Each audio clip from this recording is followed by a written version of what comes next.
Dear friends, warm welcome to all of you. It's really wonderful to continue this Sajjana Sangatya, these spiritual interactions through live streaming. So we started almost 1.5 months back. Almost we are reaching to 38th day or 37th day of this lockdown period. It's really so beautifully we are progressing, learning from each other, sharing our experiences, sharing the beautiful vibrational energies, because all of us are, sharing something very profound with each other. So, dear friends, today I have chosen a beautiful, important topic for everyone, which interests everyone. This is very, very important. Meditation, the alpha and the omega. That's for our topic for today. Even though some of you are really very advanced in your practices, and many are joining in meditation path now, because at this point of time you have come across this information about the science of meditation. But this topic today that I have chosen will interest everyone. It will definitely will help and assist and support each one of you, dear friends. So we all know, being born in India, that it's a great country that we are living in, and a country where meditation is part and parcel of our life. We keep hearing this word, dhyan, dhyana, dhyana, meditation. It's the land of Buddha, land of Krishna, land of Sri Ram, land of Shiva, Vishnu, Brahma, and land of wisdom, land of sacred knowledge. So, dear friends, and today it's so important for all of us to really learn about our own divine heritage that we all carrying, being born here. Even though many of the friends who joined from the West, doesn't matter, because right now East and West are coming together. We are all on one common platform. We are coming, and East is learning from the West, West is learning from the East. This is the great times that we are living now. It's an interesting times. So meditation, the alpha and the omega. It means it is A to Z about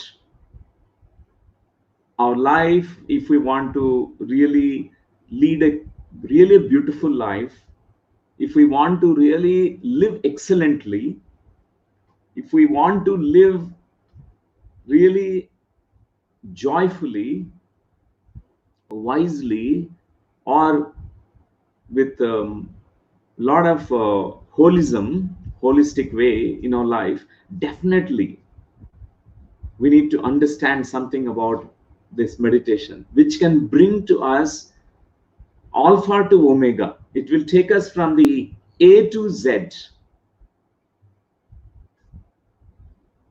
starting from the alphabets A,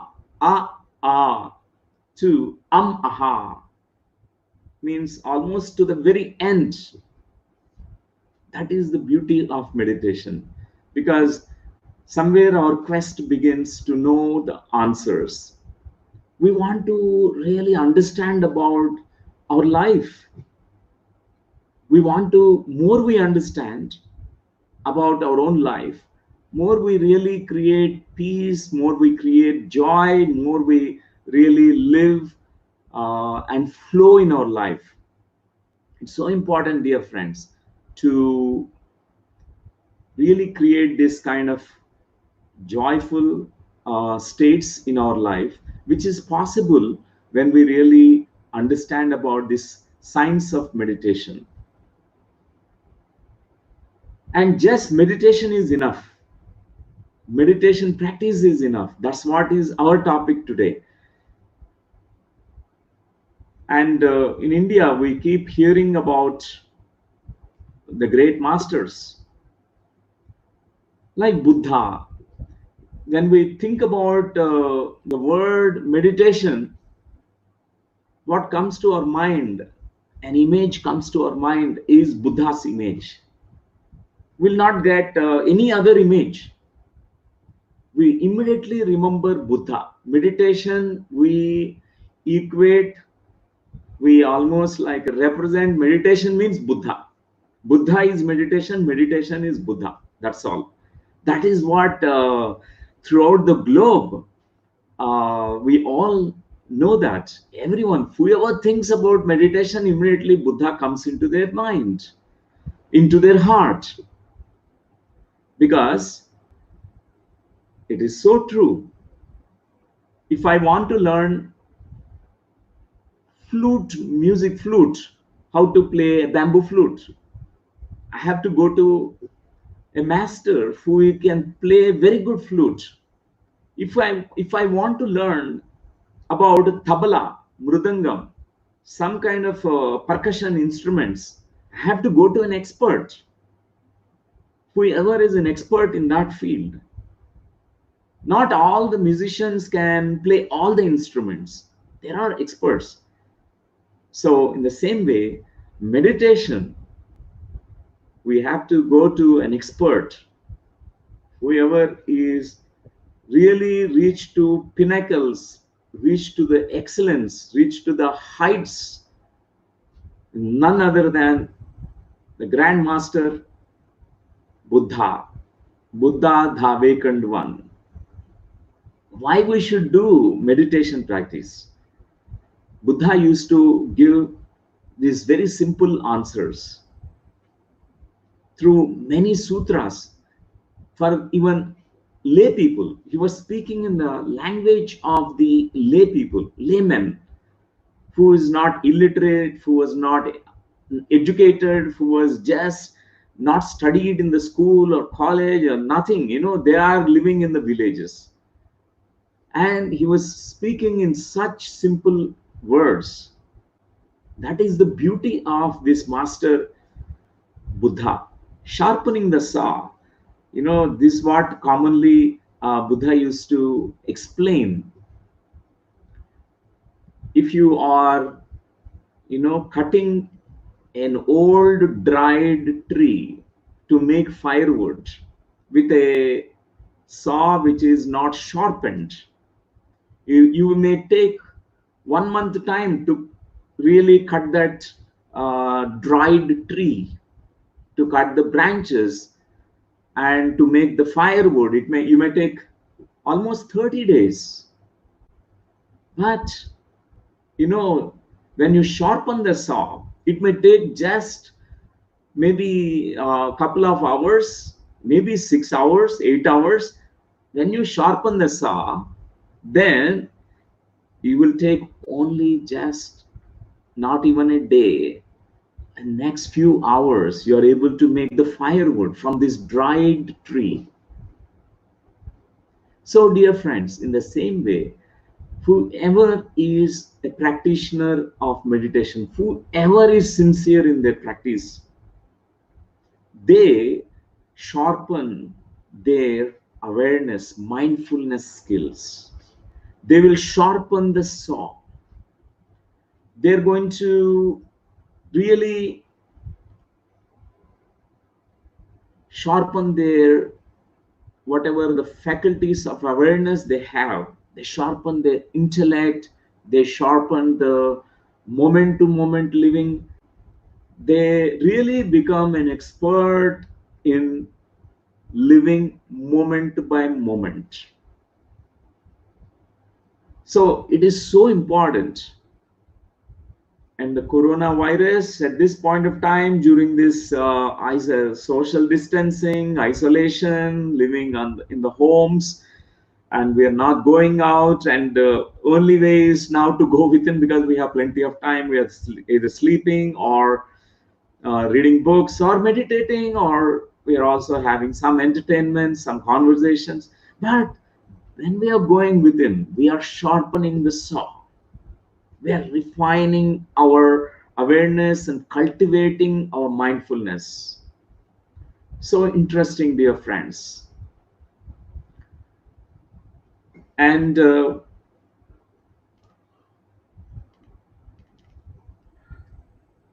during the times of Buddha, Buddha has given so many beautiful practices to all people, and he was inspiring. He never said that don't depend on me. And he's really a revolutionary spiritual master. We can call him truly a master. Why? Because he is chopping all the dependency. He told everyone that if I could become a Buddha, an awakened one, an enlightened one, why not you? You practice whatever I have practiced. I'm offering to you. This is what I practice. I practice Anapanasathi, I practice mindfulness, I cultivate the mindfulness practices. I daily practice it. I live this wisdom. That's what Buddha was telling to everyone. He never told to people, now you are my followers. You remain my followers. He never said that. He's the first, history, first one who really clearly said, voiced it out. He said, if you meet Buddha on the road, kill him. It does not, he was speaking in a metaphorical way. He's not speaking in a literal sense. He's saying that don't become dependent, clinging to the guru. If Gautama Siddhartha could become a Buddha, why not all of us? Why not you? Why not everyone else? Everyone has the same possibility. Buddha talked about it. Of course, the last sutra he delivered just before Mahaparinirvana that happened. He vacated the body and he delivered the last sermon, last sutra. He said, Apo Dipo Bhava. Be a light unto yourself. Be a Buddha. I showed you the possibility. I showed you the practice, how to reach.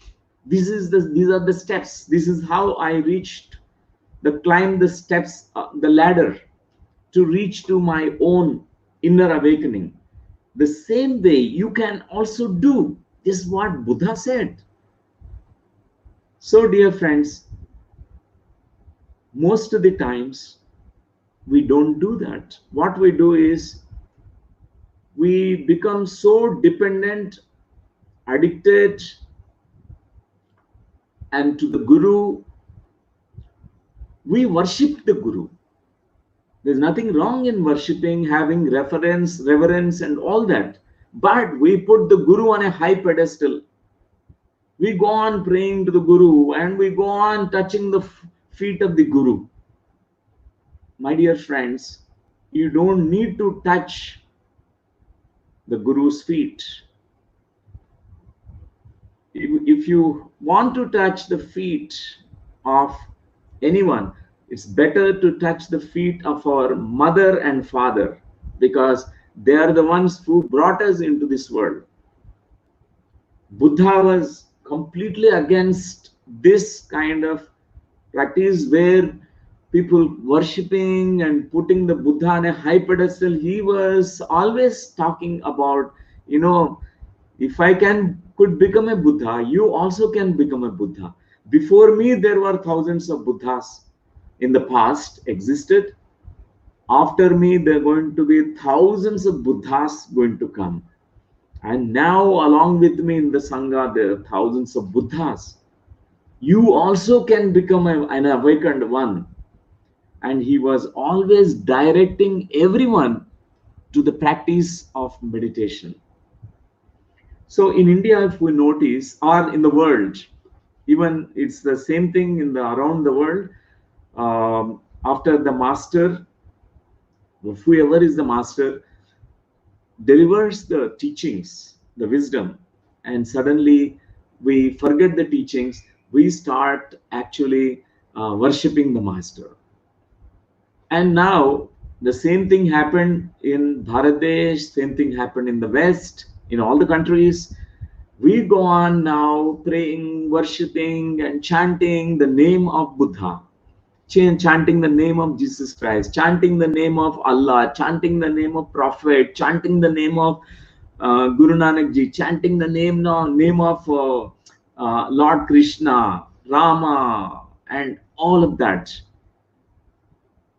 But never all these masters were asking us to pray and worship us, worshipping them. They'll be feeling really very sad to see that. For example, if I want to learn meditation,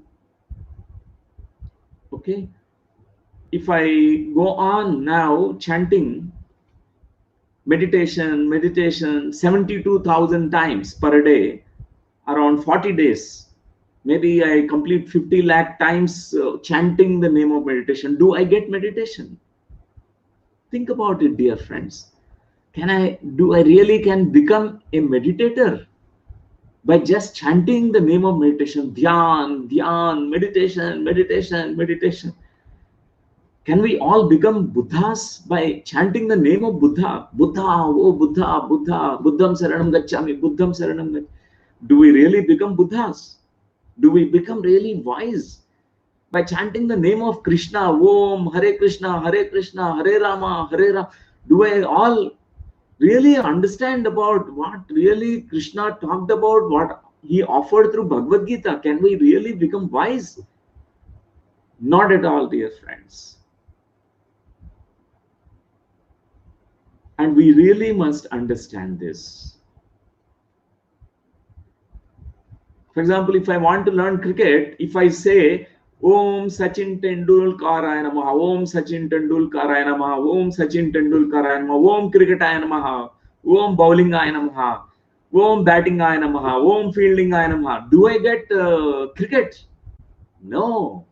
We can be inspired by this master, little master, cricket champion, Master Sachin Tendulkar.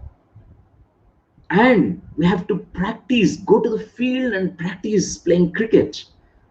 In the same way, we also need to do the same thing in spirituality. That's why I call spirituality without scientific temperament, we are blind. Without scientific temperament, spirituality becomes very blind. We become so blind. We just blindly do and follow, and without questioning, without opening, without practicing. It's so important.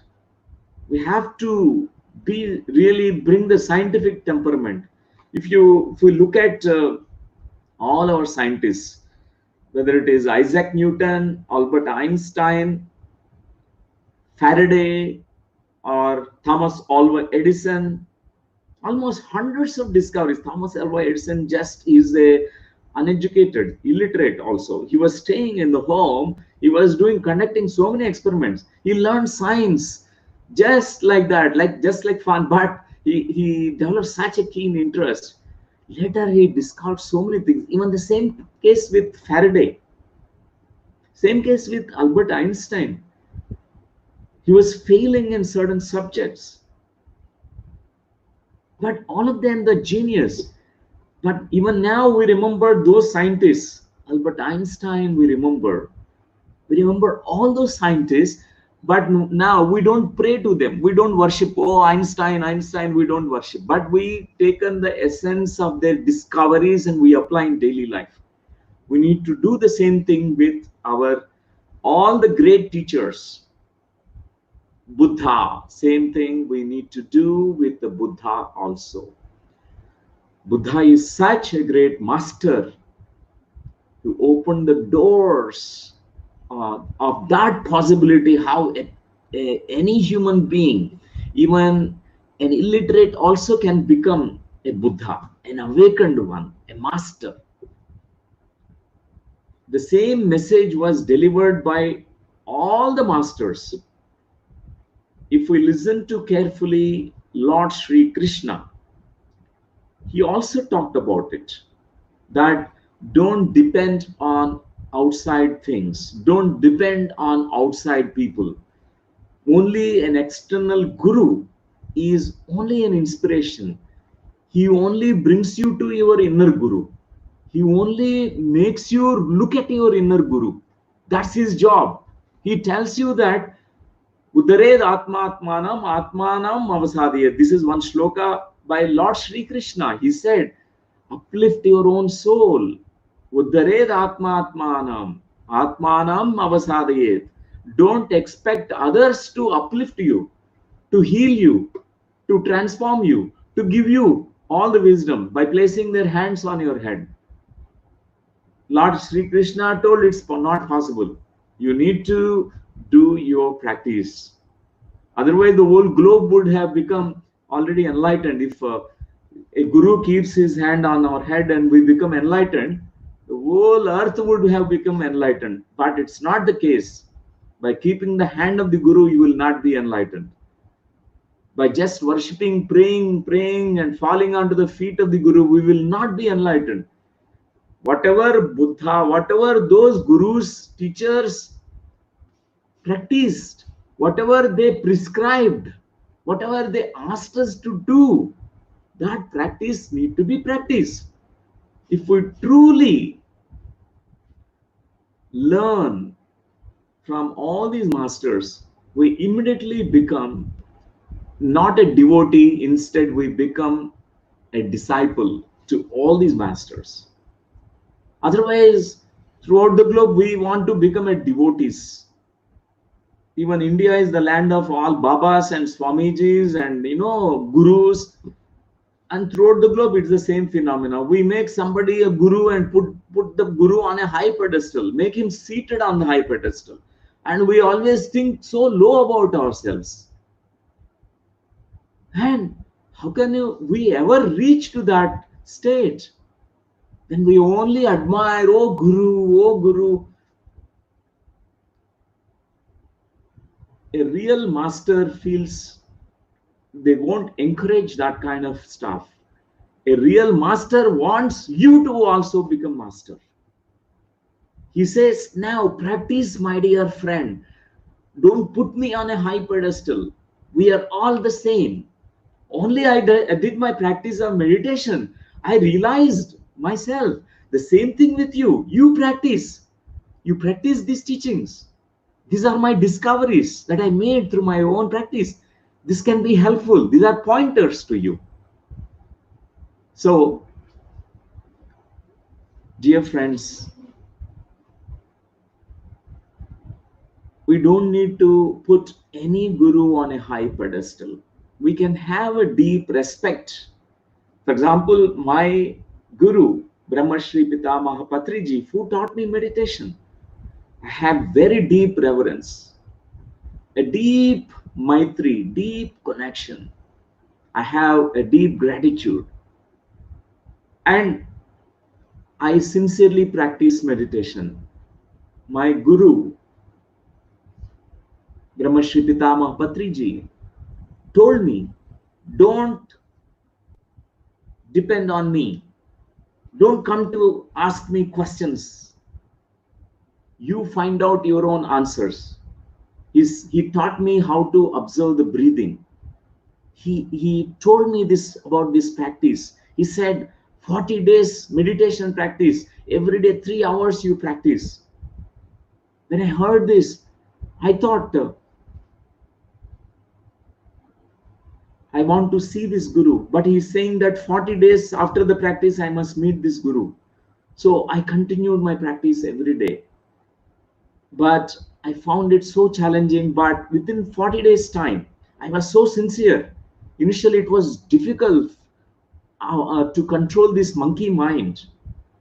So, dear friends, I could really sincerely put myself into the practice, and I have reaped the benefits. I really, today, the topic the alpha and the omega meditation is, that means it teaches you the very first basic lesson about awareness, mindfulness. And the omega, what is the omega of meditation is Samadhi, enlightenment, nirvana, whatever name you give, moksha, mukti, enlightenment, or kingdom of God.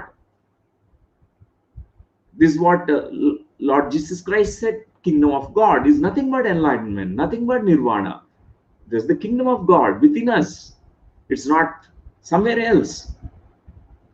And Buddha talked about in the language, in Pali language, he said it's nirvana. Nirvana is a state of enlightened state where you know who you are. That is the omega. The alpha is your mindfulness. You become aware of yourself.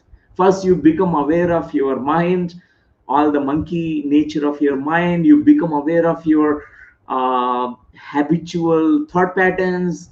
You become aware of the emotional stuff that comes out, spills out of you.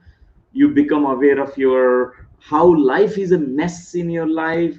You become mindful of how you are leading your life with so much of unconsciousness. You become aware of your unawareness initially, and then you become aware of your awareness later on. Then one day you become aware of your breath, you become aware of the silence within you, you become aware of your own inner magnificence within you. So this is the alpha of the meditation and also the omega of meditation. So dear friends, let me share this about this slide where this is what prescribed by Buddhist masters, Buddha himself. He said the subjects of the four protective reflections are, means in any beginner, they need to have a kind of focus, they need to have a kind of some inspiration. He talked about four things. Number one is Buddha himself, an awakened. Buddha word you can remove and keep the name an awakened one. So Buddha is just a name for the awakened one. For example, you are becoming an awakened one, you are called a Buddha. So Gautama the Buddha. In the same way, even Lord Krishna is a Buddha. He is an awakened one. He's born enlightened. We say that maybe many incarnations back, Lord Krishna practiced meditation and then he reached to that Paramatma stage. And the same case with Lord Jesus Christ. He's also a Buddha, an awakened one. So first is Buddha himself. The second is loving kindness. The third one is loathsome aspects of the body. Means we need to know the impermanence of the body. And the fourth reflection that Buddha advised is called as death, the dying practice, dying process. So Buddha himself has these different qualities, amazing qualities. So we can know that Buddha is a holy being, means he reached to wholeness. We all need in a path of meditation, we need someone like a kind of who have attained. So we can always consider Buddha as our kind of inspiration, because Buddha is truly is an embodiment of meditation. This practice of meditation, Buddha is the picture that we get. That's why he represents this wholeness that can be found within us. That wholeness is holiness. You become holy by reaching to your wholeness. You are a whole and complete being. That's what you realize. That's what Buddha has realized. That's what is holiness of Buddha. And the second is he's an enlightened one. He's an embodiment of truth. He has come to know about this awareness, pure awareness, which never will be going away.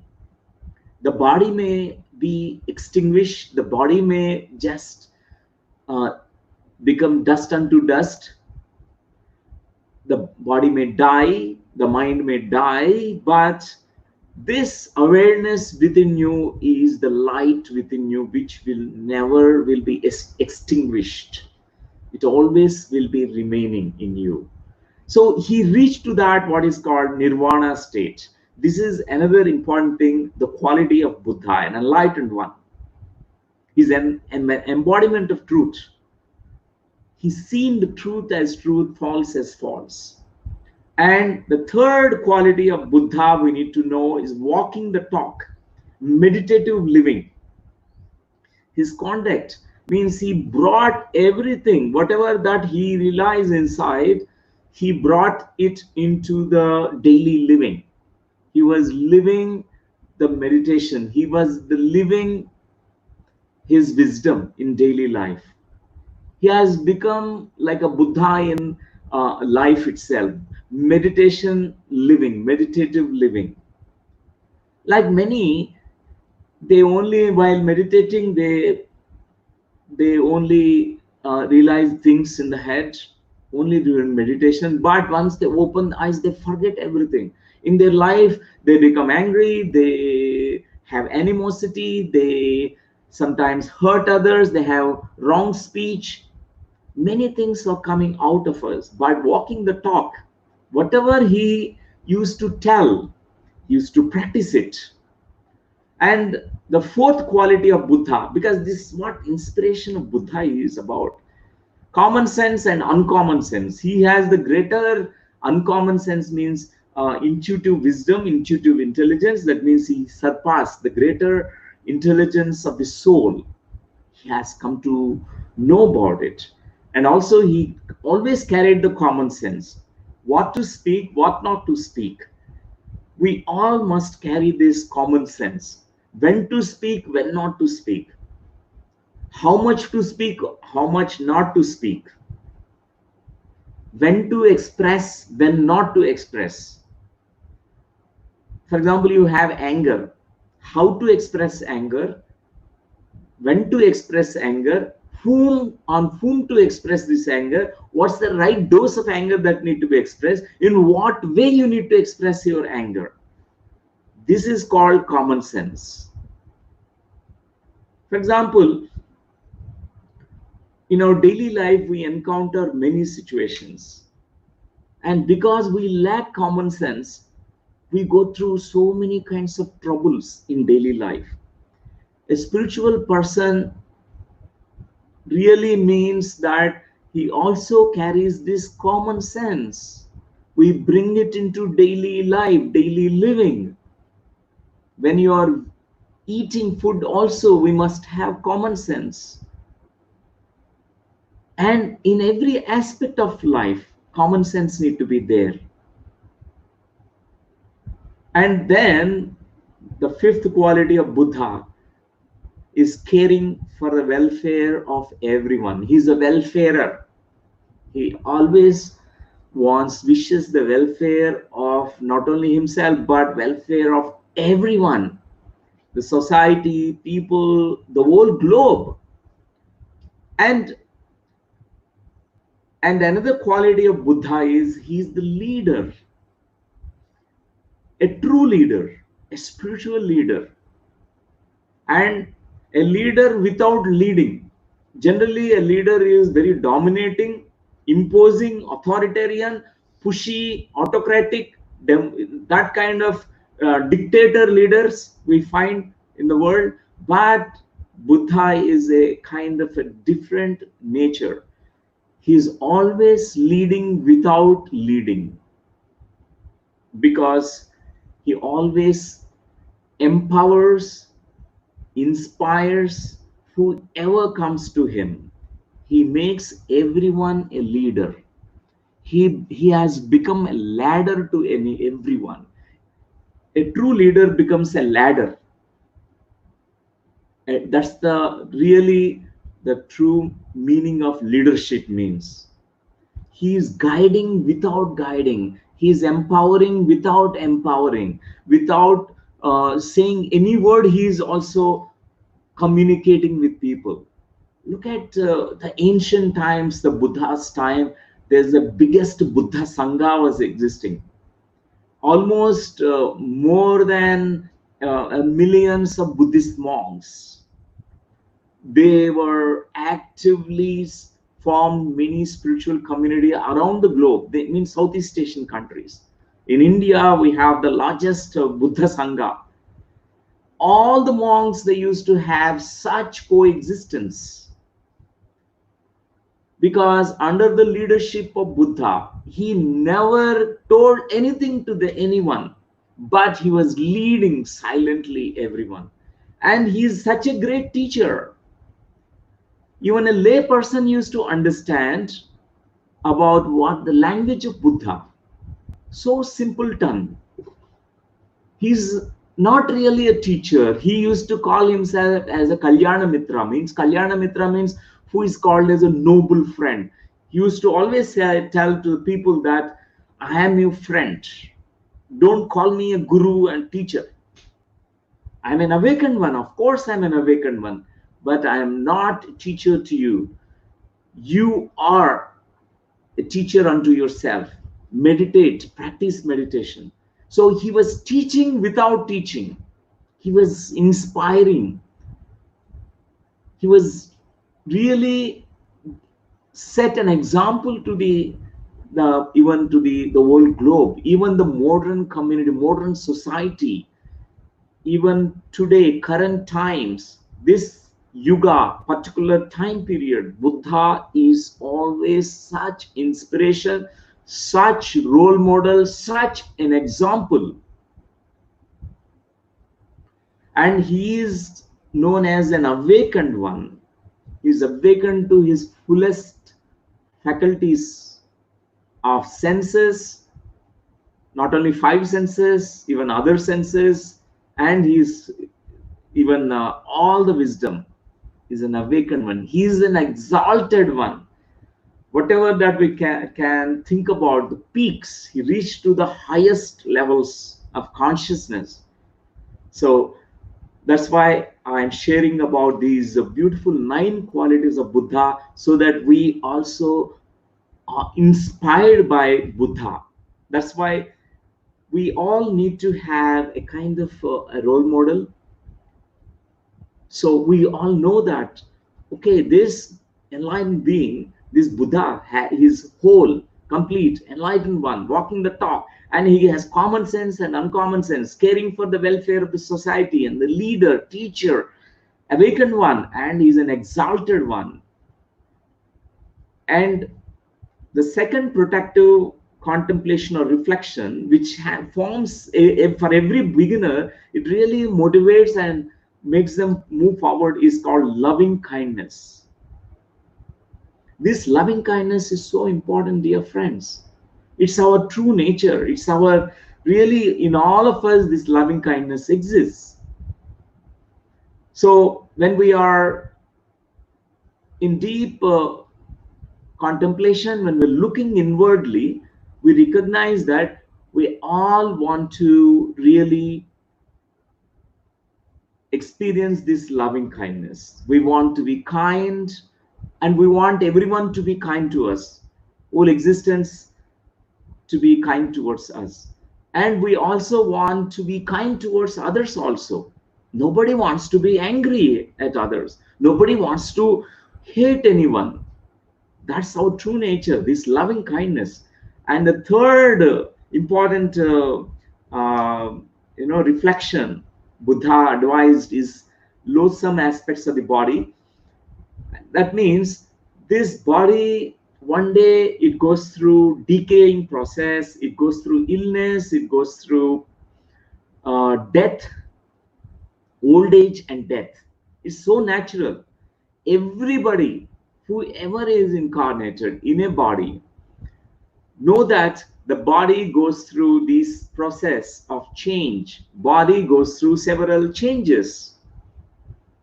We need to know this body is full of pus, phlegm, sputum, and if we look into inside this body, we will find all the dirt, and our intestines particularly is all the material.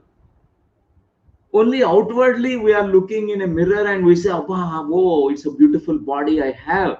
But if you look inside your intestines and everything, look at your body, then you understand, oh, this body one day will be gone. But before I am gone, before I vacate this body, I need to know myself. This is so important. That doesn't mean we need to hate this body, dear friends. We need to know that this body will be dropped one day. We are not going to live forever here. This body is our vehicle. This is a temple, definitely a temple. We respect it, but we need to develop this deep insight, understanding that this body is my temporary vehicle. This is a kind of temple. One day I have to leave this body. We need to know. And the fourth thing is about the death, which is our constant companion, inevitable. Whoever is born is going to die. That death need to always be your constant companion.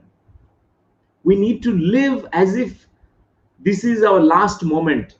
When you are meditating, that day we must really meditate in this way. That's what Buddha used to tell. Meditate as if you're not going to exist the next hour, next day. This is your last day, your final moments. Meditate. Then what happens to the quality of your awareness? When you can live as if it is your last moment, last minute, last hour, last day of your life, you live so fully, dear friends. That's what Buddha was always asking us to reflect on. This death does not mean that you need to fear about the dying process. Buddha is saying that develop deep understanding about death.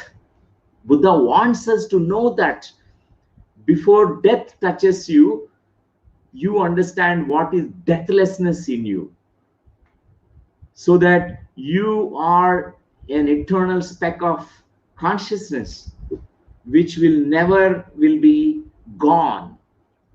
This body may be gone, but you will never be gone.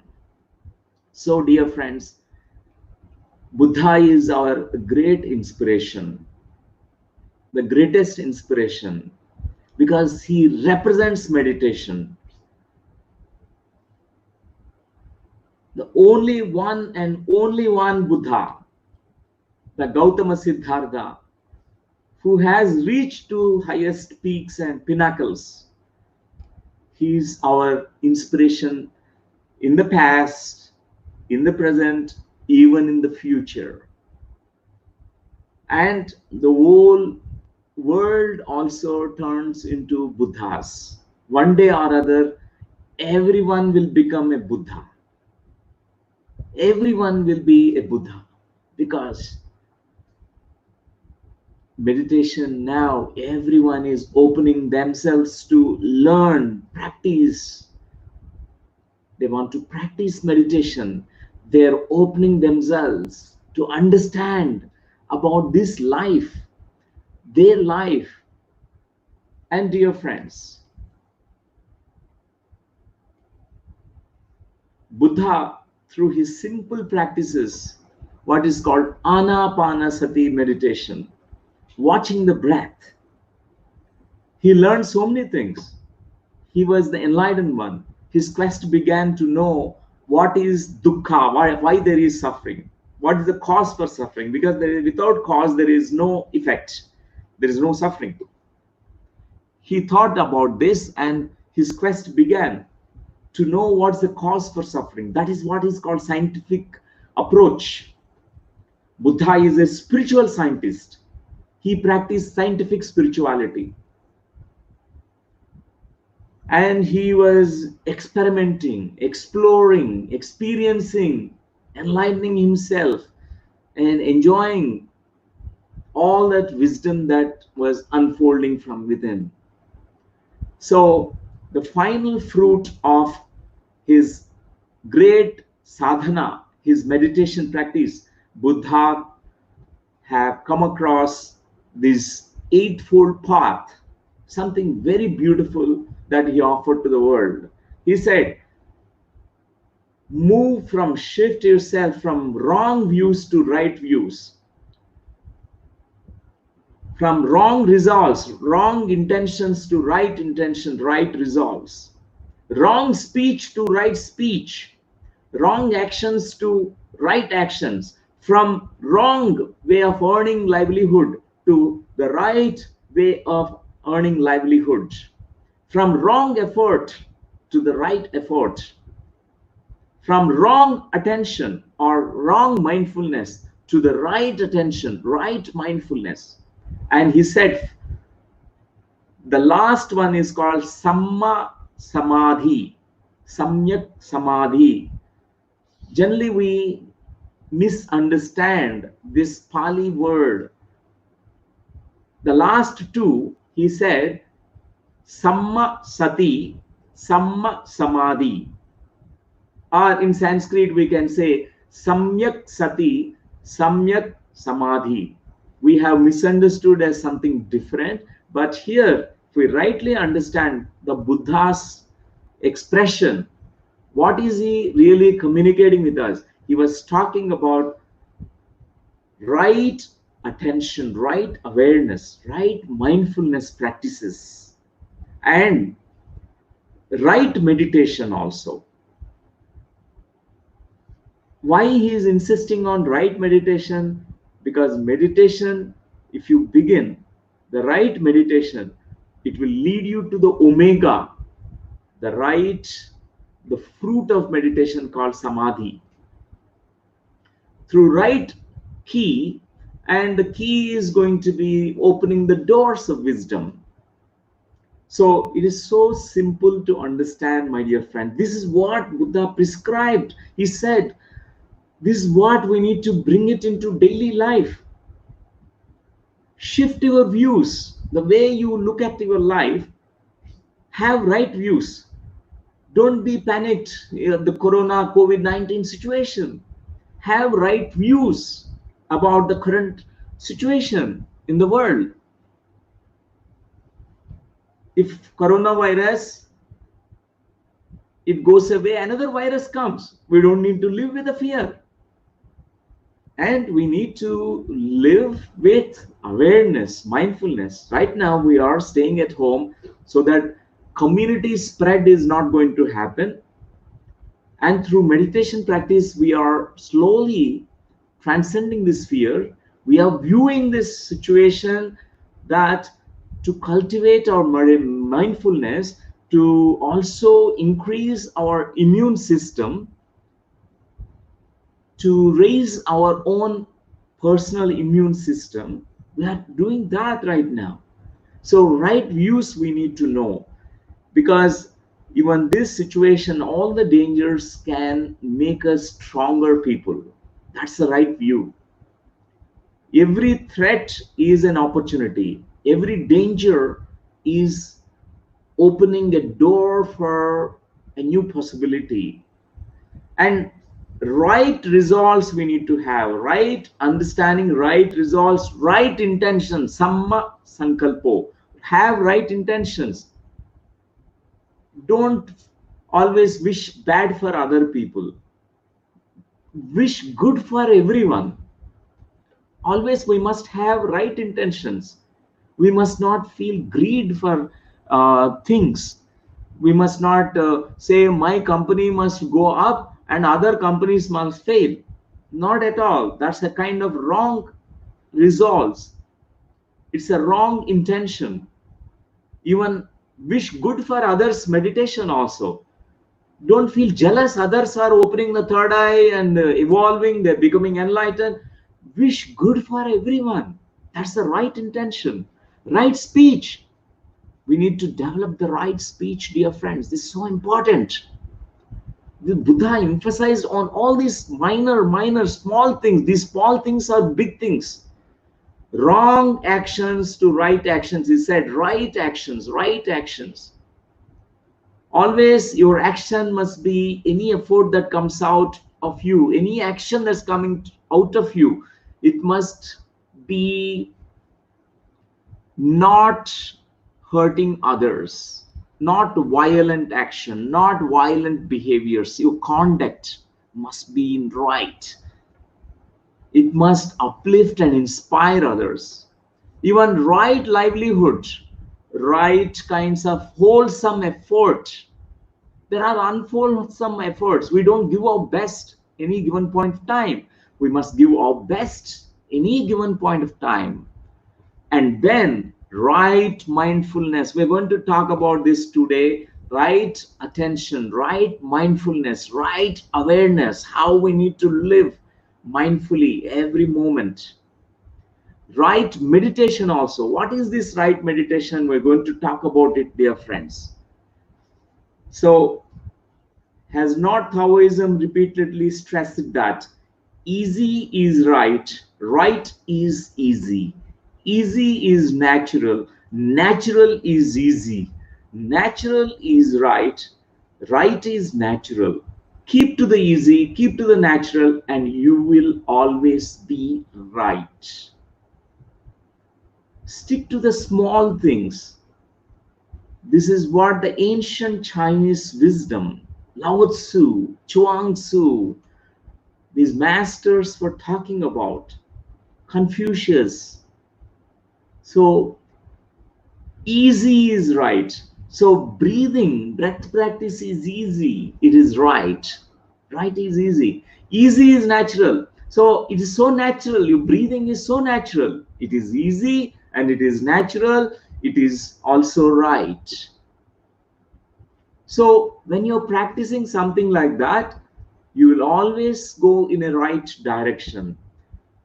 We don't need complicated methods, dear friends. We don't need to go to Himalayas to be really practice mindfulness or practice meditation. You don't need to move out of your home. Your home is your ashram. Your breath becomes your guru. Your breath is your guide. Buddha said about it. Buddha said, your breath is your guide. Don't think about me. Forget about all the Buddhas, forget about all the Krishnas, forget about all the Christs in the world, forget about every guru in the world. Meditation is actually not contemplating anything outside. Meditation is you follow your breath.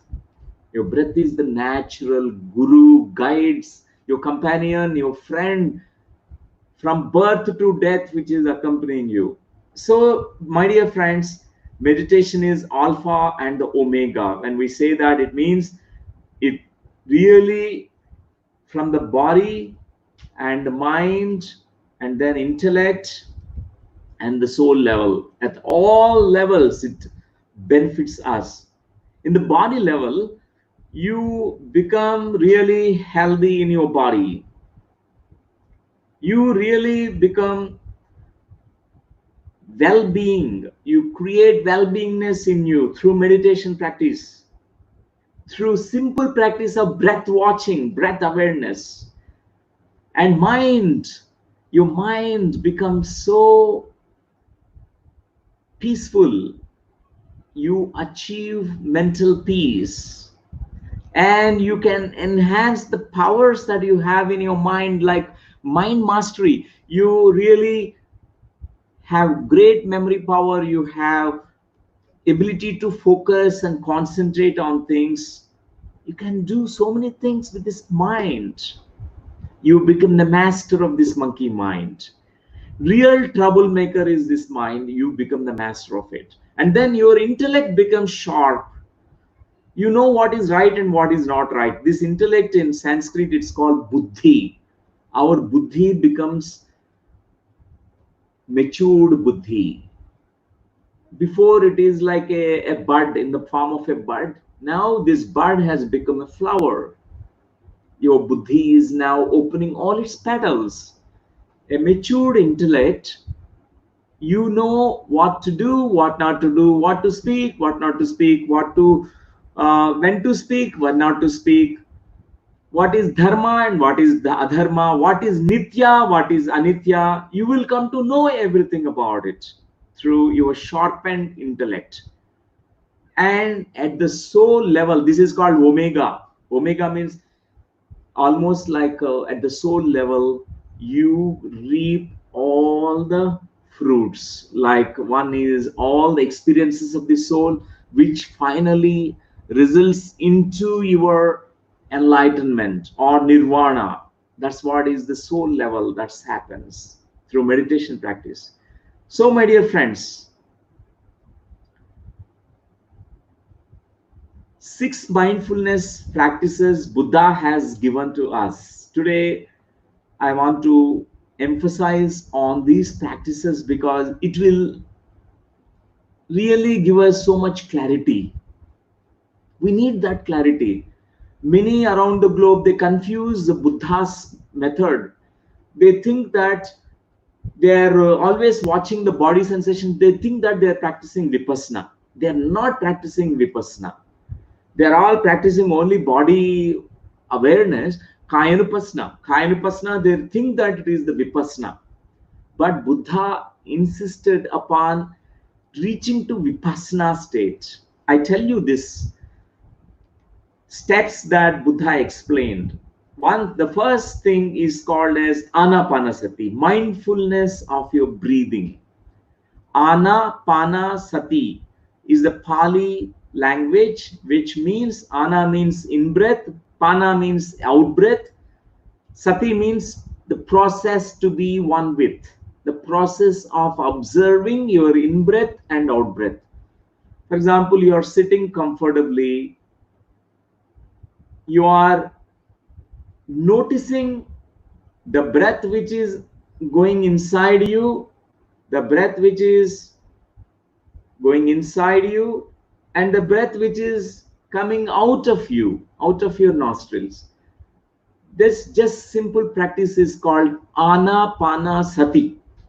Buddha said this is how you must start your meditation practice. Very simple. And then Buddha talked about Kayanupasana. Then you go into different stages of what is called as minor observations, mindfulnesses. Like second is called Kaya Anupasana. It means you observe what is happening in the body, because huge cosmic energy enters into your body when your mind is becoming empty, because you're observing the breathing. And what happens is this energy moves through all those energetic circuits in your body. We have 72,000 etheric nadis, etheric tubes, through which these energy currents flow through. Wherever there are blockages in the nadi system, you get certain sensations. In certain parts of the body, you get painful sensations. Certain parts of the body, you have pleasant sensations, pleasant and unpleasant sensations. This Buddha called it as Kayanupasana. Third one is called Vedananupasana. Not only you have physical sensations, you have feelings coming to you. For example, you have pain in your neck, you feel so much, the feeling that it is so heavy, and you feel incapacitated, you feel there is a lump in the throat or something stabbing pain coming to you in your stomach when you're meditating, an unpleasant feeling, or some pain that is coming to you in your backbone, which is like excruciating back pain, as if your backbone is being crushed by a stone crushing your vertebral column. That is the feeling that you're getting. You notice it. So there are pleasant feelings also we get. This entire thing is called Vedananupasana. And the fourth one is called Chittanupasana, means you now have these thought forms, memory complexes coming to you. beliefs, thoughts, memories coming up and going. You remember so many memories from childhood. You remember certain thoughts are coming. The thoughts about your childhood, the happy childhood memories, or thoughts about your childhood when you felt fearful or sad, and all these things coming. A brief observation and mindfulness of this, all these thoughts. The chitta is bringing up all this stuff to your light of your consciousness during meditation. You're going to give your attention to it. And then the fifth one, he said, talked about Dhamma Anupasana.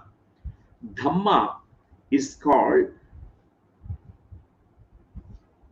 a phenomena that is occurring that you're noticing. One phenomena that you are noticing is called as everything that is rising is also falling. Everything that is birthing is also dying. Everything that is rising, it is also falling back. Everything that is appearing, also it is disappearing.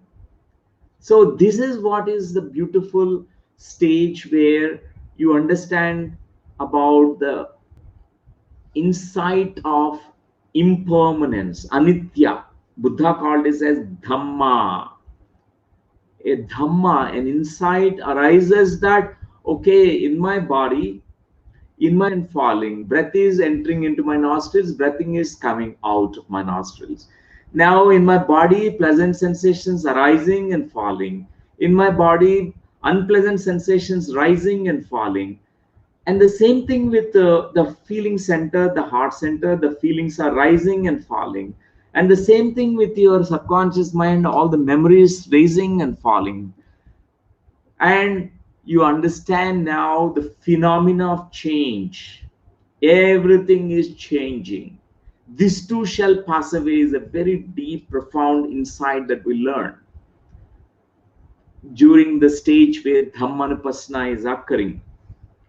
You understand now, you realize, because of your mindfulness practice, it is really the change that is permanent. The change is constant element in everything. Whatever that you are observing, your body, in your mind, your emotional mind, in deeper subconscious mind, everything is rising and falling, birthing and dying, and everything is going, changing, fluctuating. This is called Dhamma Anupasana.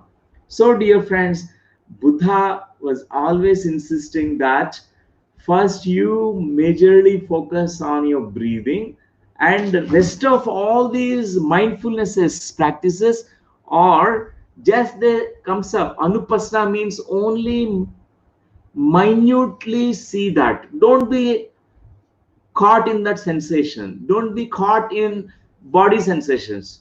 For example, you like some pleasant sensation in the body. You say, I like this body sensation. I want it every time. I like it because it is creating a kind of pleasure in my body. We get stuck in the body. But our goal is not the body, dear friends.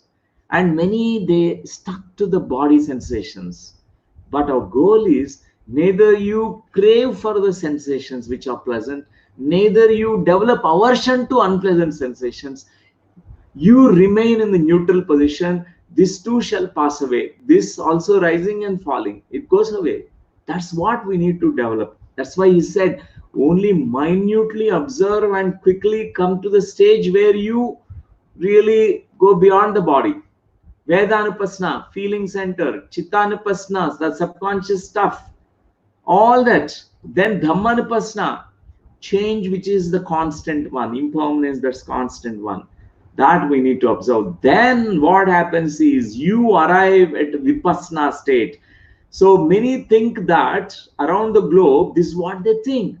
They go on observing only sensations, only in the body, only feelings. When do we really reach the Vipassana state? Buddha majorly talked about Vipassana. Our goal is Vipassana. That is the flowering, the fruit stage of meditation practice. If you are very sincerely practicing meditation, you arrive at Vipassana stage very soon. Whoever practices every day is allocating certain time. Every day you are practicing 40 days. Mandala Diksha. Mandala means 40 days meditation practice. Within 40 days, you can arrive what is called Vipassana state. Pasna means seeing. Vipassana means great clear seeing with your third eye. It's called all third eye experiences. You notice with your inner awareness, the flame of awareness, which is completely lit in the middle of the forehead. This is called the wisdom eye. This eye is the third eye that we all have. Through that wisdom eye, we gain the wisdom of your eternal soul, the wisdom of your consciousness, which is beyond time and space. You experience all the experiences of the soul in the Vipassana state. My dear friends, this is our goal in meditation. In meditation, when a practitioner reaches to Vipassana state, they really receive all those meditational experiences. And final fruit of all the meditational experiences called, seventh is called as nirvana. So all your meditational experience also you have to observe, witness all the inner experiences of that's coming out from your consciousness. That's the Vipassana state. As a result, you reach to what is called nirvana. Nirvana is cessation of all the suffering in you. You understand that you are not that which is changing constantly. So you are not that body which is changing, the decaying, it is becoming diseased, it is acquiring illness. You are not the body, because you realize that you are not the body. You are not the mind which is changing and fluctuating. You are not your emotions. Some emotions are good, some emotions are bad, and you go on really having this roller coaster rides. You realize that you are not that. You are that witness consciousness. You are that observer which never is going to be gone. You are going to remain. You may die, but still you will not die. Nirvana is the state of consciousness where you realize your whole self, complete self. You also realize there are many levels of your self-realization. Buddha talked elaborately about it, dear friends, from the first level of enlightenment to the greater levels of enlightened states. He talked about it, maturity in enlightenment. So these 6 mindfulness practices that we observe with, really these are awareness practices. One is Anapanasathi, watching the breath. The second is body sensations, only minutely. Don't get only clinging, craving for the body sensations, or don't have aversion to the body sensations. Just be in a neutral state and observe. Everything changes. Vedanupasana, feeling center. Feelings come and go. Chittanupasana, memories come and go. It's a cleaning up process. Dhammanupasana, you realize that this is Antarasuddhi. Is all Antarasuddhi, means inner purification. All these mindfulnesses Buddha insisted is all Nadi Mandala Shuddhi. In the words of Patanjali Maharshi, or from the point of all the ancient rishis, yogis, masters, meditators of India, we can say that it is called as Nadi Mandala Shuddhi. That happens when you are observing the breath. Patanjali Maharshi said it is called Sukha Pranayama. After you practice Yama Niyama, you reach to Asana, Sukhasana stage. Asana means don't need to Klishtasana, Sukhasana. And then Pranayama, Sukha Pranayama is called Anapanasathi meditation. And then you go into what is called as Pratyahara, means inwarding the 5 senses. Then you go on observing You have an internal focus. You observe what is happening in you, within you, your body, mind, emotional complex, your personality structure. And then what happens is the energy, cosmic energy flows, Nadi Mandala Shuddhi occurs. This what the same Buddha has simplified and explained through this beautiful method, dear friends. Now, let us look at this in the more simple words. Nadi Mandala Shuddhi, the 6 observations that we do in a meditation. First observation that we're going to do is the breath watching. The normal, natural breath watching is called as Anapanasathi. Then the sensations rise and fall in your body. Then feelings rise in your body. Thoughts come and go. Memories come and go. That's all the 4th observation. And then 5th is you realize that everything rising is also falling. Everything is impermanent. Then you reach to the 6th observation level, the 6th awareness practice, which is called your own experiences of your inner being, your consciousness. This is called Vipassana experience. Real Vipassana is that when, as a result of all this mindfulness, you have final experiences of your inner consciousness. Like Buddha talked detailedly about all these Vipassana experiences, like third eye experiences, his past lives, even the clairvoyance, clairaudience, Divya Chakshu, Divya Shravan, so many wonderful things he talked. He said about going beyond time, space, vast, expansive time and space that exists beyond this human 3-dimensional system. So that's all Vipassana experience. So, dear friends, generally we confuse ourselves with just these 5 steps. Only we remain in the 5 steps. We say this is all Vipassana. It's not Vipassana. It's all inner purification process. Nadi Mandala Shuddhi is your mind, body, emotions, and your personality structure cleaning up. It's all the mess that we carried, all the stuff, dirt, everything that unwholesomeness we carried is purified, because through your act of observation, act of mindfulness, act of attentive awareness, it cleans it up. Then we arrive at Vipassana, dear friends. So another thing is, if we look at how we carry these memories, we realize certain things. Before that, today I'm going to introduce you to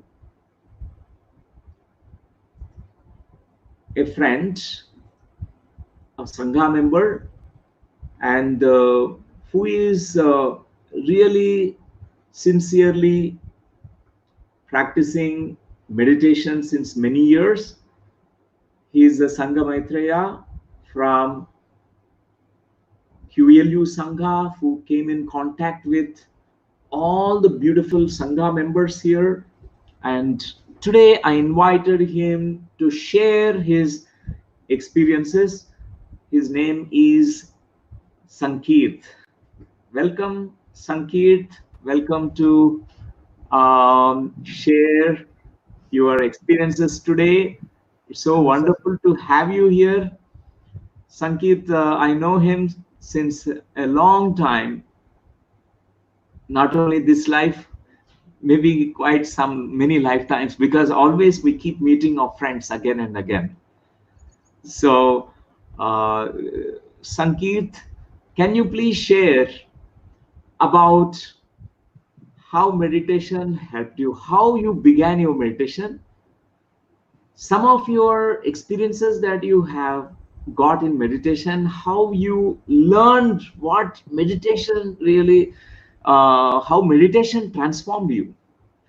So Please thank you, share sir. some of these experiences. Thank you for this beautiful opportunity. Uh, and it's my first, like it's like a for lifetime opportunity for being and serving Quantum Life University. I started meditation in 2017 when I attended this Soul Coach Transformation Program. I can say that life has been transformed. I can say that life before SCTP and life after SCTP. Like I have been with all the Sangha members from past 3 years, learning so much about the meditation on this and also these spiritual sciences. This meditation helped me a lot, like say, uh, transforming myself, seeing this inner self, going, doing this inner journey. I learned doing this inner journey, going meditation. I have seen my past lives. I know I came to know a bit about my purpose of this life and to overcome my hurdles by acknowledging them, seeing my the darker side of me through meditation. One of my experience, very profound experience, uh, a year back from now, uh, I met with an accident. That was a very beautiful thing that happened, so that I can transform for me. So I lost two fingers of my left hand, and like the hand become like this, like a three-fingered hand. So I was very worried what to do, like how, like I was very suppressed. How can I lead a life with these three fingers? Like those are also immovable. So I am in meditating. So I have seen this some people who are like this three-fingered people in meditation. So I asked them, "Who are you?" They said, "We are Gamma stones. We came from the other plane." And they told me like these all things happen in meditation. So they said, "You are from our cult, this earth plane, so that the knowledge which in this earth plane will be transmitted to us. So you are like an antenna, acting you are like a bridge between this our plane into actually why I'm here, what is the purpose of life, and shedding my all the outer mask. Meditation helped me very much. Thank you, sir, for this Most beautiful welcome. opportunity. Share insights to you, certain experiences of the soul. We call them as vipassana experience, means where you could clearly see and clearly experience your own inner being, your soul, and certain things. Can you share one or two experiences of this? Yes, yes, definitely, sir. I recently I got to know about this thing about the soul contract thing. Uh, I'm very much worried about my brother. He's a gifted child.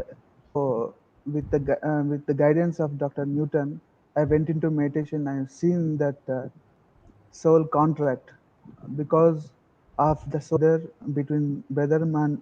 He came to us. He born in our family, and we are serving. So we asked, we have to serve you more. So give us a chance to serve you. So he has came to our family as a gifted child. So we are serving. So after this experience, that the thing, that suffering in my heart, so much of sadness in my heart has went away because we are serving. So that made me so much. Uh, relief. That is a big relief for me. So I'm not worried with him. I'm so much detached. So the purpose, we have to serve him. I'm serving in that way. That's a very profound experience that came in my meditation, sir. This itself, we are really coming to know about the soul contracts that we make even before incarnation cycle, how we are so connected. You could understand your connection with your brother, and you could come out of that, whatever the sadness that you carried deep within you, because this is how really meditation can help us. Sankeet, is so wonderful to hear all your beautiful experiences. You are such a master, Thank you, sir. and you are a courageous one, because not only just realizing in your own meditation, but you are able to bring that into daily life. When the realizations that we get in meditation, we bring them here. We are able to really live very peacefully, gracefully, happily, and joyfully, mindfully, and wisely. That's really we learn. Really, we are the wise beings. You Thank you, sir. really are such an inspiration, Sanket, for all the youth and everyone around the globe. Thank you. And it's always very a great pleasure. Friends, if you really um, have resonated with Sankeet, and let's clap. Let's clap for Sankeet. Really, that's really wonderful, Sankeet, for sharing. And I'll come back asking you some more questions. Okay, Yes, sir. I'll share a few more slides now. Sure. So, dear friends,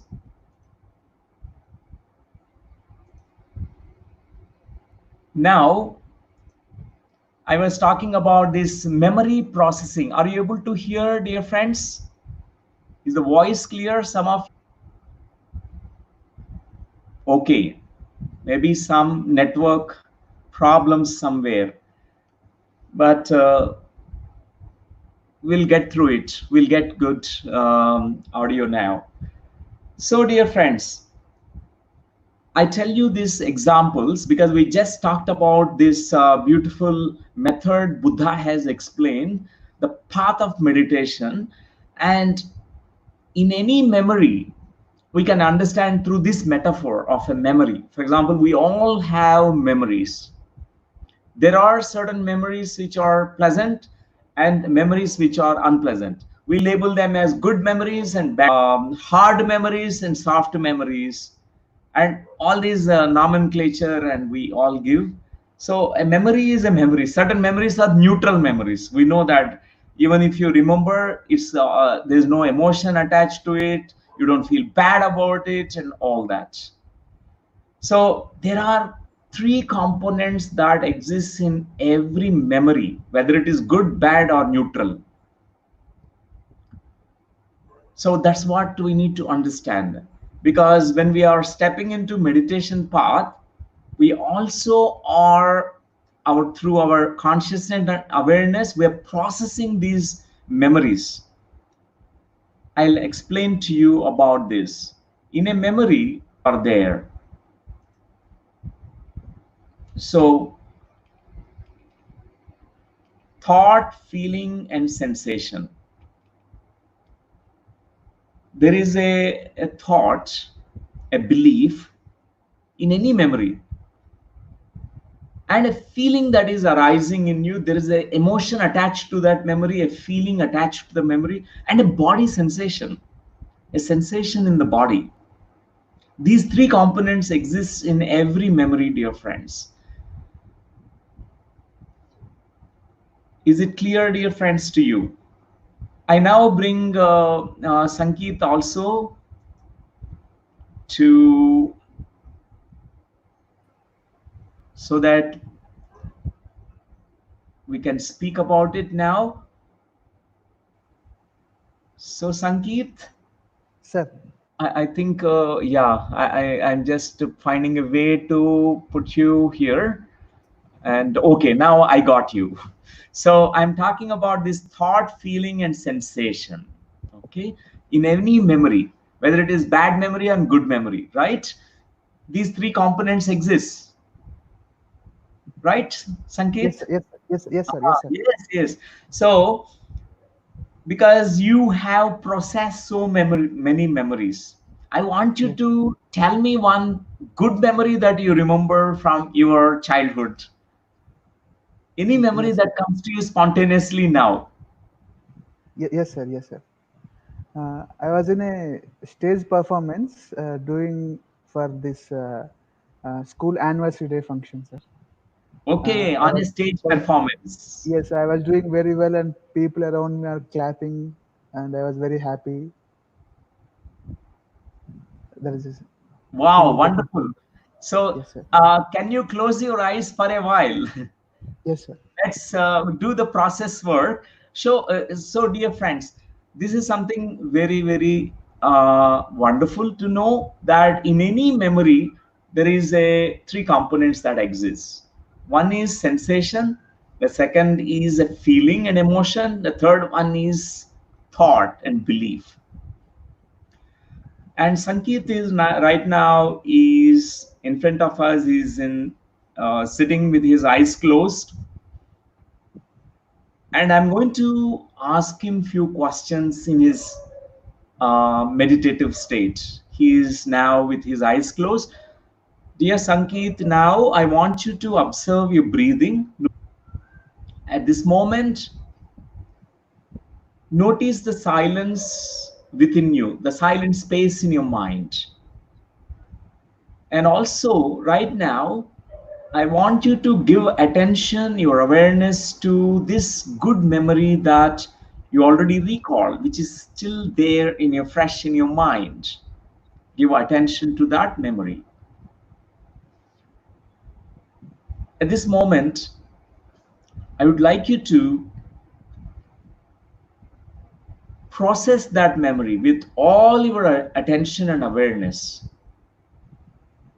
For example, if you're tuned deep inside this memory, the memory of your childhood when you're giving a stage performance, and that moment the whole class is clapping for you, I would like you to completely feel it, experience it once again as if it is happening now, because there's no time that exists. This moment with awareness, you are tuning into that memory, it becomes now.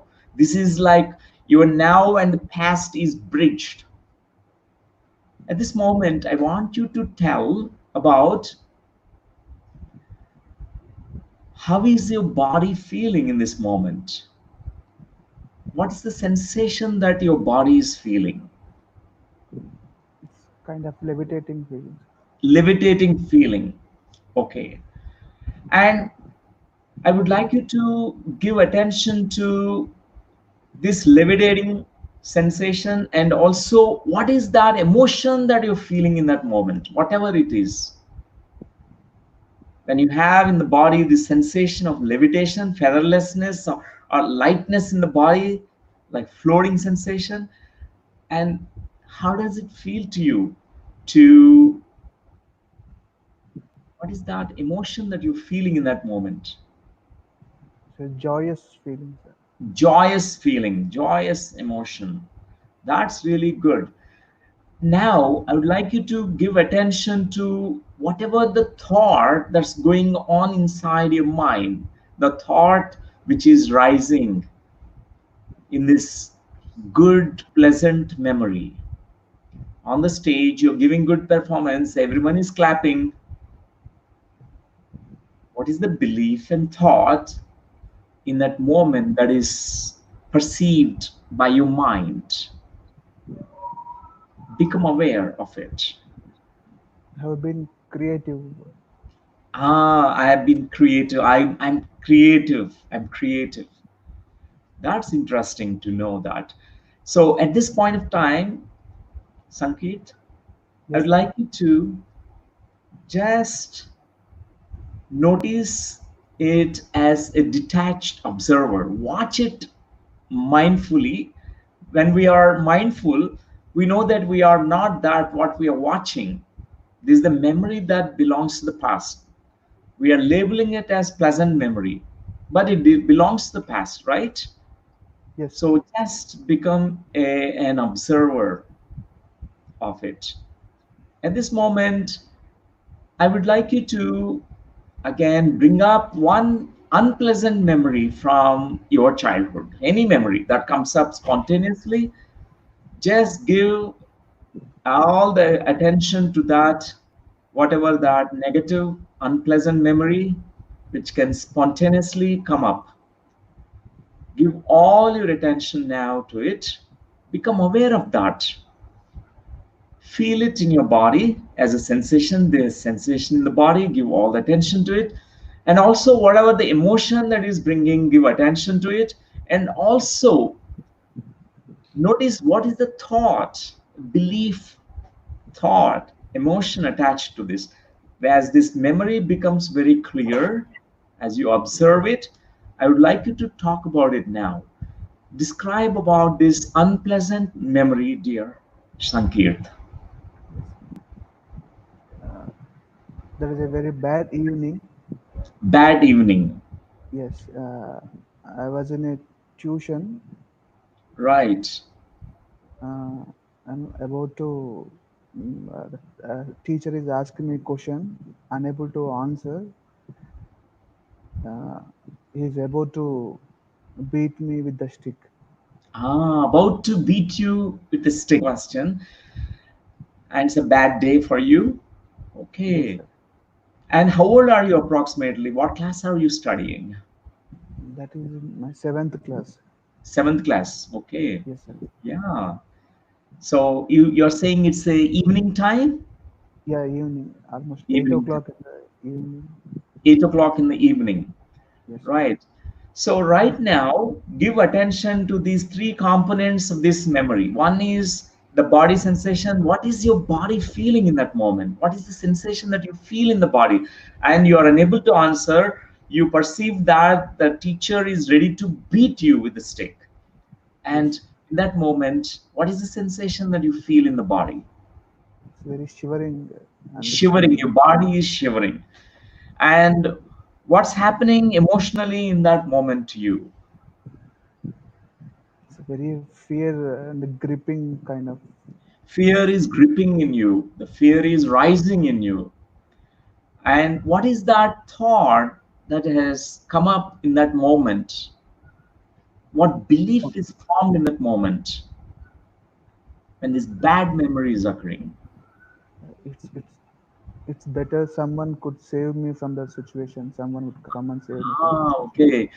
If someone could save me from that situation, you feeling helpless, you want someone to help you, right?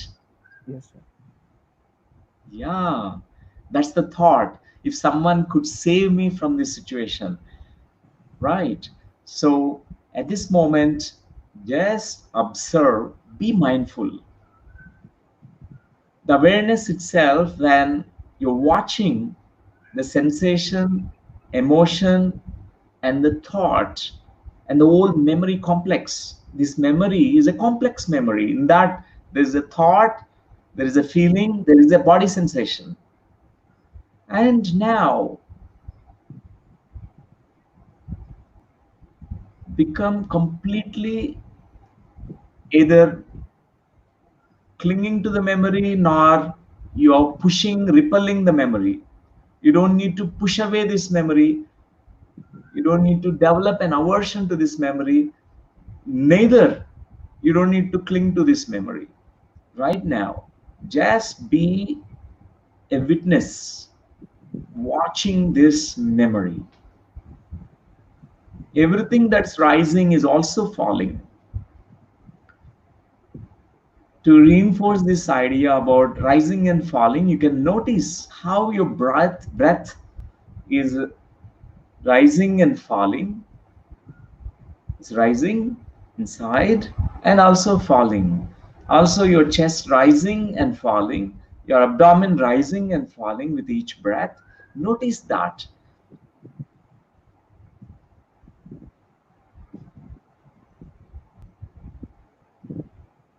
So, at this point of time, go beyond good and bad memories. These are the two memories.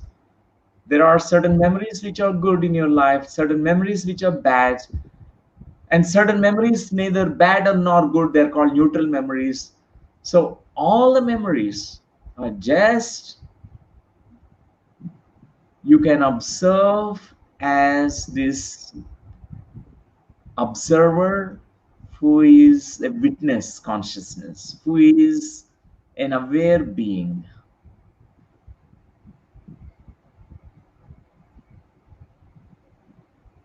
Just be mindful and be mindful of the great silence that you can reach into. In the deeper mindfulness of your deep silence, allow a insight to rise within you.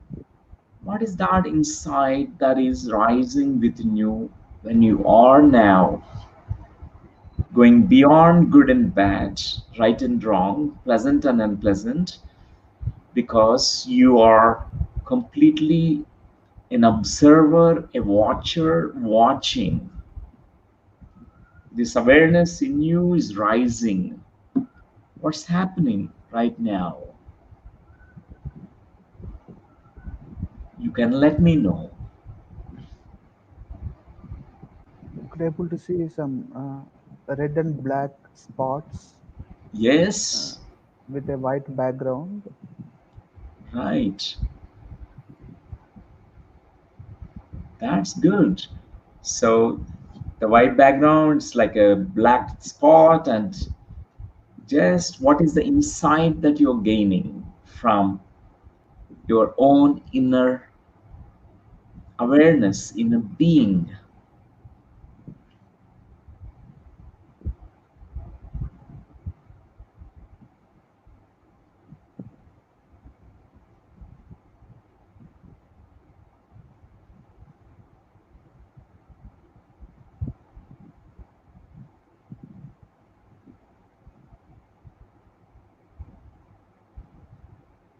So there are both the things, the good and bad in life. Yes, In life, it's all about how to balance right.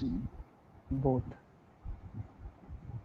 That's very beautiful. That's very beautiful. That's very good. It's how you balance, because there are going to be good and bad situations, memories in life, but we don't need to get stuck between good and bad, but instead take them as just an experience in life in a balanced way. That's very beautiful insight, dear Sankit. Whenever you're ready, you may slowly come back with opening your eyes. Take your time.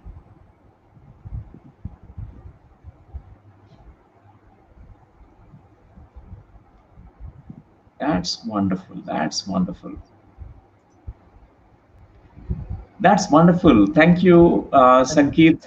So, dear friends, I utilize this opportunity, the presence of Sankit. Thank you for volunteering, Sankit. thank, thank you, And sir.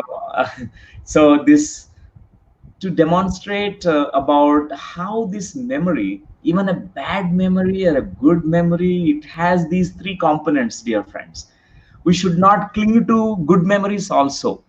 For example, in your childhood, there are many good memories. If you always going on thinking about your childhood, oh, my childhood is golden, glorious, my childhood is so good, and you compare your childhood to now is the worst. You feel so bad. Oh, I'm not living happily like my childhood, and that brings sadness to us. That's why neither good memories nor bad memories, we don't need to carry them, cling to them, or develop aversion towards them. All gone already. Only we are sometimes clinging and craving and attaching ourselves to that. What happens is, in your meditation, this is what happens: sensation, the body sensation, kayanupasna, all the chopping, cleaning, dobi work happens. Dobi work means washing machine experience. Your body sensations, all the good and bad and everything is washed off, and then Your feelings, they rise and fall, is gone. It's called Vedananupasana. Then Chittanupasana, thoughts come and go, your beliefs come and go, is rise and fall. It's gone. All the memories, they go and come. And this is what uh, is going to happen, dear friends. And then we know that everything rise and fall, clinging or aversion or neutrality is so important. We raise everything rising and falling. We need to just observe that phenomena of rise and fall, and observe the observer, observe your own awareness, observing everything. That never changes in you, the pure awareness. So the watcher watching the phenomena of rise and fall, and the sixth state is called pure awareness. Pure awareness, goal of meditation is to reach to that pure awareness. Once we reach the stage, you reach to a vipassana state. Pasna means seeing, a clear seeing happens. And thank you, Sankeet, once again for being there. And I invite now one more master from QLU. This master is in the Sangha, and Sankeet is his name. Nitin is his name. Good Hello, evening, sir. Nitin. Most Good evening, welcome. sir. Good evening. Good evening to have you here. I Thank want you. to briefly introduce you to all the our viewers and our friends or Sangha members from across the globe. Nitin is a master, a sincere practitioner of meditation, and I met him a few years back. He always liked to be in nature. He is a great lover of plant energy, plants, and he does a lot of seva. Both Sankeet and Nitin, they're beautiful Sangha members. Nitin has certain experiences to share. I want you to share, Nitin, today with all the friends, few your experiences which can inspire everyone. Most welcome to share. Sure, sir. Like my journey has started in 2017 with soul coach. Like my introduction to meditation itself is soul coach. Like I never been into any of the spirituality or anything before. Like I don't know. After soul coach, my perspective has totally changed. Like from it's like 360 degrees shift. It's almost 360 degrees shift which I got. Like my experience in classes is different, is good, but my experience in Shamadan is much more profound. It's very good. Like I explored much potential in that. I lost myself. I don't say. Rather, I would say I merge with this work or the nature, the kind of work in the QLU. Uh, can you speak about the Shamadan, Nitin? You were talking about Shamadan, the Yes, Seva yes, Yoga. Can you yes, just speak about it? yes, sir, sure. So, Shamadan is a Nishkam Karma Yoga. It's a Seva Yoga, which we do have in Soul Coach and in also Maitre Pudra transformation program. In both, we do have Nishkam Karma Yoga. The importance of Nishkam Karma Yoga, as it has said in uh, Gita, Bhagavad Gita by Lord Krishna himself, and so also mentioned it a lot of times in these classes and in his classes too. It's like when we do without any expectations, you'll feel the joy. Like you'll be in that moment. You don't have nothing to do. Like nothing is doing. It has been being with that state, being in that state, and one with that. You're now giving. You feel abundant now. Like you have much. You have taken a lot. Now it's time to give. You're filled. That's what I felt when I'm doing this Shambha or Seva Yoga, Nishkam Karma Yoga. We do have a seva with, I do like mostly I resonated with plantations, work with plants and goshala, and other things also, like toilet cleaning. There are lot many things we can do in Shamadan Yoga. Yeah, that's my experience. Like feeling abundant and being state is my experience over there. So, Nitin, tell me about your meditation practice. How much time do you practice, and uh, when initial stages, is it easy for you to practice Anapanasati? How much time it took for you to master this art of watching the breathing? Can you talk a little bit about it so that it can inspire many people? Sure, sir. Um, Surprisingly, from the very first day, like I saw, I could go little behind coming into soul coach.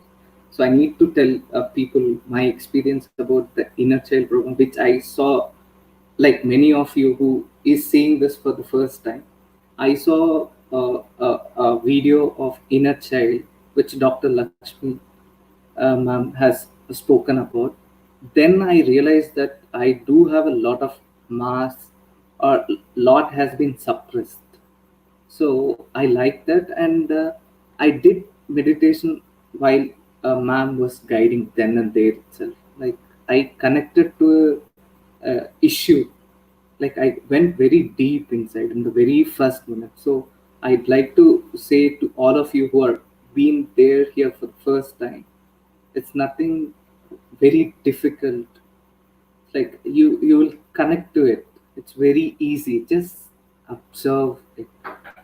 Observe the breath. We think it's like our mind says that no, it's very difficult. We need to sit, but my experience says that no, even if you don't know anything, you can connect it very easily if you have sit for a while. You need to, yeah, initially your body might need to adjust a bit, but once you keep on practicing it, you'll get to adjust to it. And about my daily practice of it, I started from the very first day itself. I sat around 45 minutes in the very first time, and from then on I'm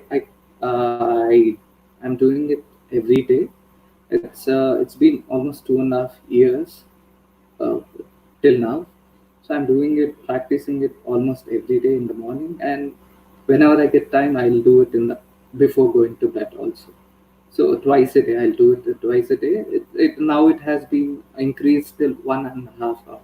So I can extend my time to 45 minutes. To now I can able to sit, but I can sit more than that. But right now I'm doing it for 1.5 hours daily.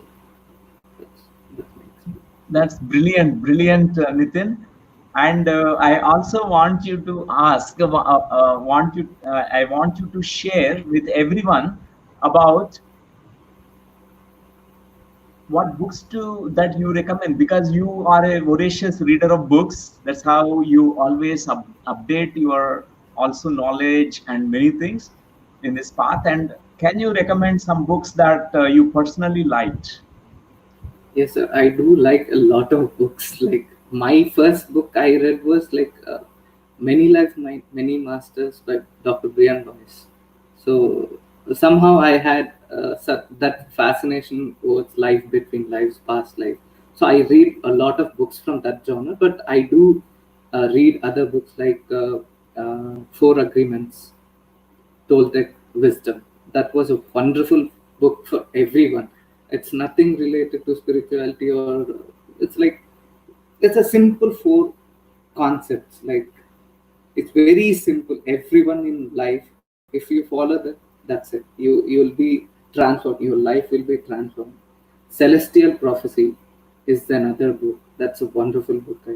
Recently I read this book called Untold Story of Sita. It was amazing, amazing book, sir. Like I was moved by reading that book. Thanks to Ma'am Tina. So Yeah, these are the books I like the most. But there are other books like Life Between Lives. Power of Now is also a wonderful book, and Set Speaks. That's also a wonderful book, and Abraham Hicks in that same genre. And so there are many books, a lot many books. That's wonderful, wonderful, Nitin, because meditation practice and book reading, swadhyaya, and sajjana sangatya that we always learn from the sangha members. You know, we all Yes, have beautiful friends, spiritual friends, who always have this kind of beautiful conversations now. During this lockdown period, also we do have sajjana sangatya. We are able to connect across the globe. We are having these kinds of sessions. We are interacting. We are learning from each other. That's also so. These three things, and along with that, you also mentioned about seva yoga. Seva means we need to do service. We serve and without any kind of selfish motives, right? That's called yes, sir. what is called selfless service, or that's what is called as nishkama seva, Yes, without any expectation. So it's so wonderful to hear, being a very young person, but I tell you, uh, yourself and also Sankeet, both of you are really such wonderful masters yourself. You really sculpted yourself. I see you as Buddhas. Of course, we keep growing our Buddhahood in us, and we keep growing. And because there are many levels of becoming matured in our enlightened states. So it's a kind of continuation in our journey, Buddha in making, we can better call it as. So thank you for both of you joining today and to share your beautiful experiences. It's so profound. And because our life itself is our message to the world. How we live our life, that can inspire so many people. Your entire life is the message that you're leaving to the world globe. So I really feel so good hearing your experiences today, and how you are constantly growing.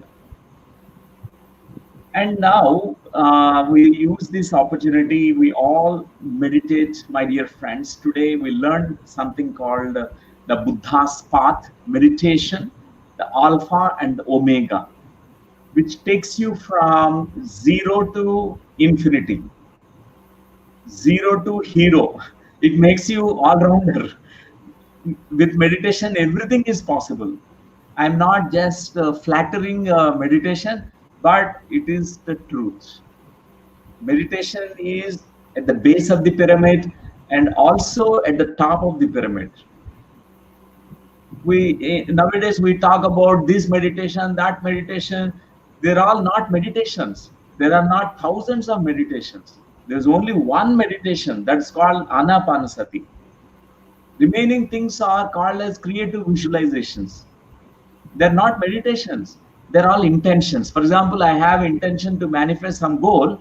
We visualize those goals. Visualization is not meditation. It is not emptying the mind. We don't realize our soul through those visualizations. We don't need to visualize anything. We don't need to really think about something. Meditation is just emptying the mind. Meditation is just breath observation. We need to know about this, my dear friends. So when do we become Buddhas? When do we become like Krishna? When do we become like great masters?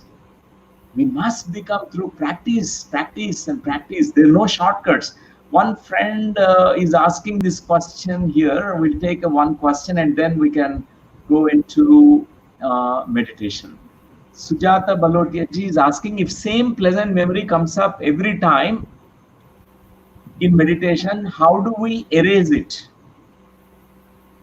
Thank you, madam, for asking this question.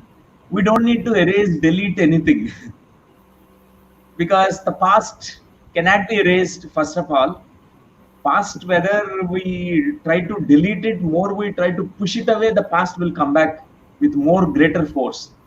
Only thing is we develop, cultivate awareness. So when this memory is coming out, coming to your consciousness this time, completely experience that memory. Generally, we are frightened about that memory which is unpleasant. We don't want to even think about it. We try to forget about it. More you try to forget, push it into your subconscious mind. One day it comes up again and again, bothers you. It is being reminded so many times because you pushed away that memory. It becomes an internal block. We all know that being born in India, that we have these kind of subtle bodies. Like this Annamaya Kosha, the physical body, is connected to our etheric body, energy body, and it's connected to our astral body. It's connected to the causal body, a Vijnanamaya Kosha. We call it in Sanskrit, Vijnanamaya Kosha. It's also connected with Anandamaya Kosha. So a meditator understands that all these koshas, they're all subtle sheets, layers around us. So there's an effect that falls on the physical body. For example, we just looked at Sankit sharing today. When he shared that this memory, positive or negative memory, it is going to create a sensation in the body. Even in your body is going to be affected, but this memory is staying in your astral body. It has become a sukshma. It is there in your astral body. It's not in your brain cells anymore. It's sent into the astral complex. Your astral body is storing that information. Some of the past life memories are stored in the causal body. So there is an impact on us because these memories have a sensation which creates a sensation in the body, either pleasant or unpleasant. Generally, what we do is we are fearful about this unpleasant memory. When it comes to pleasant memory, we cling to it. Unpleasant memory, we try to resist and push it away. And with this, we will never heal these memories. What we need to do is completely be okay with these memories. Okay, all these memories happened. Okay, come, my dear memory. You belong to my past. I embrace you. In your awareness, in your mindfulness, just allow it to pass through your consciousness. The sensation rises in your body as an unpleasant sensation. And now an unpleasant emotion comes out, and during the meditation, you cry out, completely feel it, cry fully, emote in that moment, deal with it in that moment. You don't carry it to the future time. And then the belief and thought and the old memory was that, okay, in the childhood, my mom scolded me and disapproved me, and she said so many things which I did not like, and this is unpleasant memory which created this kind of fear and sensation in the body, a fearful emotion in my mind.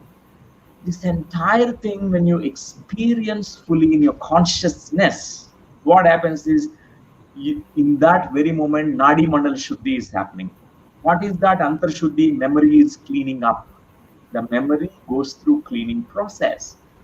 You develop an insight. You are the watcher, always watching. Okay, this memory where I'm watching, in this memory, this unpleasant sensation is coming up. When it is rising, it is also going to fall.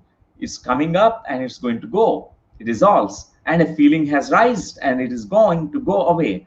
Even this thought process, thoughts, belief, I'm not good enough, I'm fearful, my mom is bad, and all these things. The story of the memory, it completely is going to be rising and falling. First, it need to rise. Rising is also important during meditation. Sujata Balotia ji, this is the answer for your question.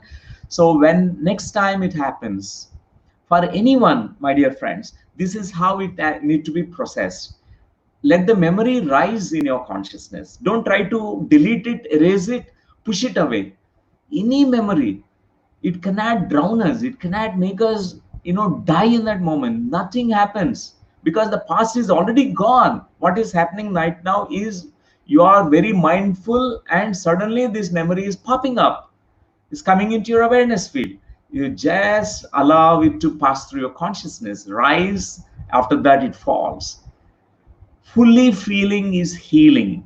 Fully feel that sadness that is there in that memory, and then the sadness will go away. Fully feel that sensation which is like crushing and pricking, or it is cramping sensation in your body. Fully feel it, fully experience that sensation. It is gone the next moment. Fully feel that restlessness that happened in your mind, the fear that has come, a fearful belief and thought that has come, and it is also purged. It is gone. Catharsis. That's how the whole memory is going to be cleaned up, and it never comes back. That's what we want in this way to happen, because that's what Buddha talked about when he said Anapanasathi, and then Kayanapasana comes. The next stage is sensations in the body. Attached to the sensation, there is an emotion, feeling. Attached to the emotion and feeling, there is a thought and memory. Attached to the thought and memory, you're clinging, you're resisting. Either you are clinging to the pleasant memory, or you are having an aversion, resistance to the unpleasant memory. So you realize that, and you reach to Kayanapasana, Vedananapasana, Chittanapasana, and Dhammanapasana. Oh, this is rising, this also falls. This is arising, this is going to go dissolve now. This memory dissolves totally on its own. So you don't need to push it, erase it. That's what is the whole mechanism. This is the internal Nadi Shuddhi. We talked about it in one of the slides where Nadi Shuddhi happens. So it's so good. It's really good that you asked this question, Sujata ji. A compliment, and the words fully feeling is healing. What a beautiful phrase. So true. Thank you. Mariana, thank you for acknowledging this. Fully feeling is healing. Fully feeling is healing. Generally, we try to avoid Anapanasathi meditation. It makes us to fully feel everything that is rising, and then that completely, what is rising, it also falls. Memory rises and it falls. Don't be scared about bad memories. Don't be scared about good memories. We have to transcend both good and bad. We have to go beyond good and bad. Instead of bad memories, good memory is a good thing, but good memory also make us stuck. That's what Lord Krishna said. Subha Subha Parityagi. Go Arjuna, go beyond good and bad. Don't get stuck with good memories. We go on referring to past always. Our goal is not to get stuck in the past.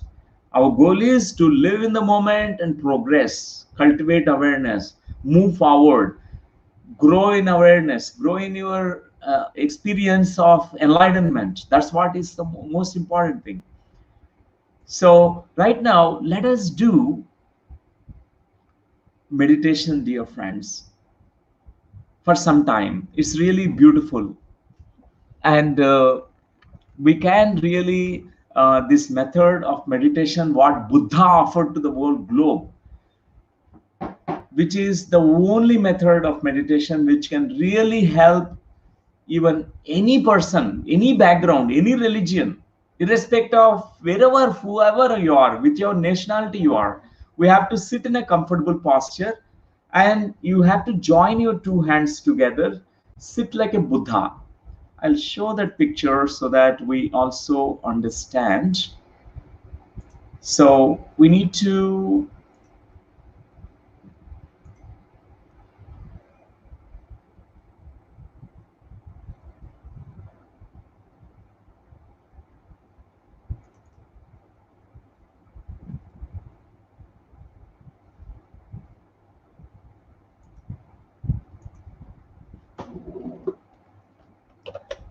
observe your breathing, my dear friends. Sitting like a Buddha, like in this picture,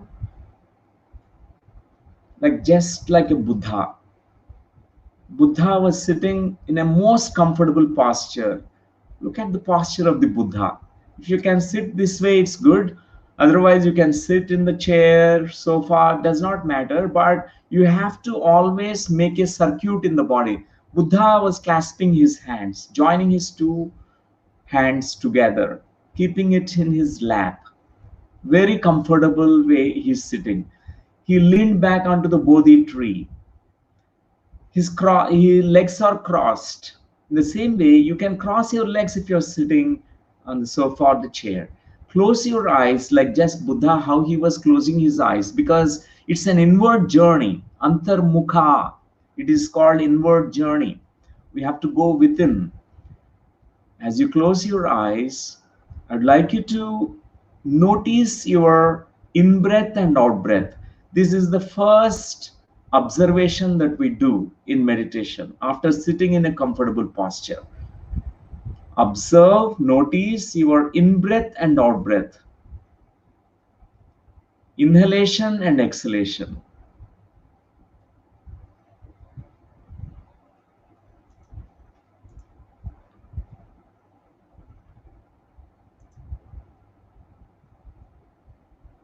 Your breath, which is going inside your nostrils, the normal natural breathing, and the breath which is also coming out of your nostrils. At the same time, you may be observing the rise and the fall of your abdomen, your chest, when the breathing is happening. Just become aware of it. It's so beautiful. Awareness itself is a beautiful. Become completely an aware being, watchful, observe. This is what is called as Anapanasathi. If the breath is long and deep, let it be long and deep. If that breath is short and shallow, let it be short and shallow. We don't manipulate the breathing. We just notice the inhalation, normal, natural breathing, inhalation and exhalation. Just be watchful, doing nothing.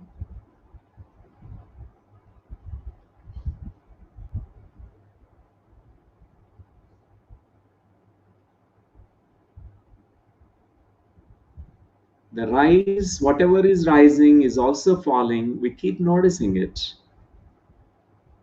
As you go on noticing your breathing, your mind slowly becomes silent.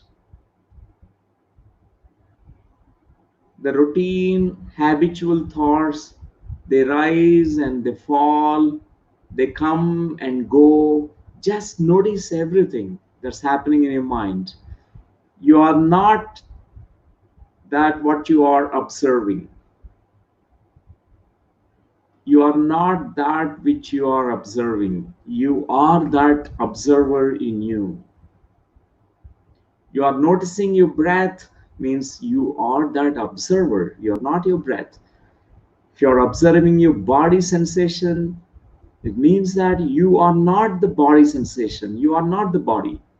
If you are observing something is happening in your mind is wandering here and there, immediately the faculty of your awareness is noticing that your mind is wandering.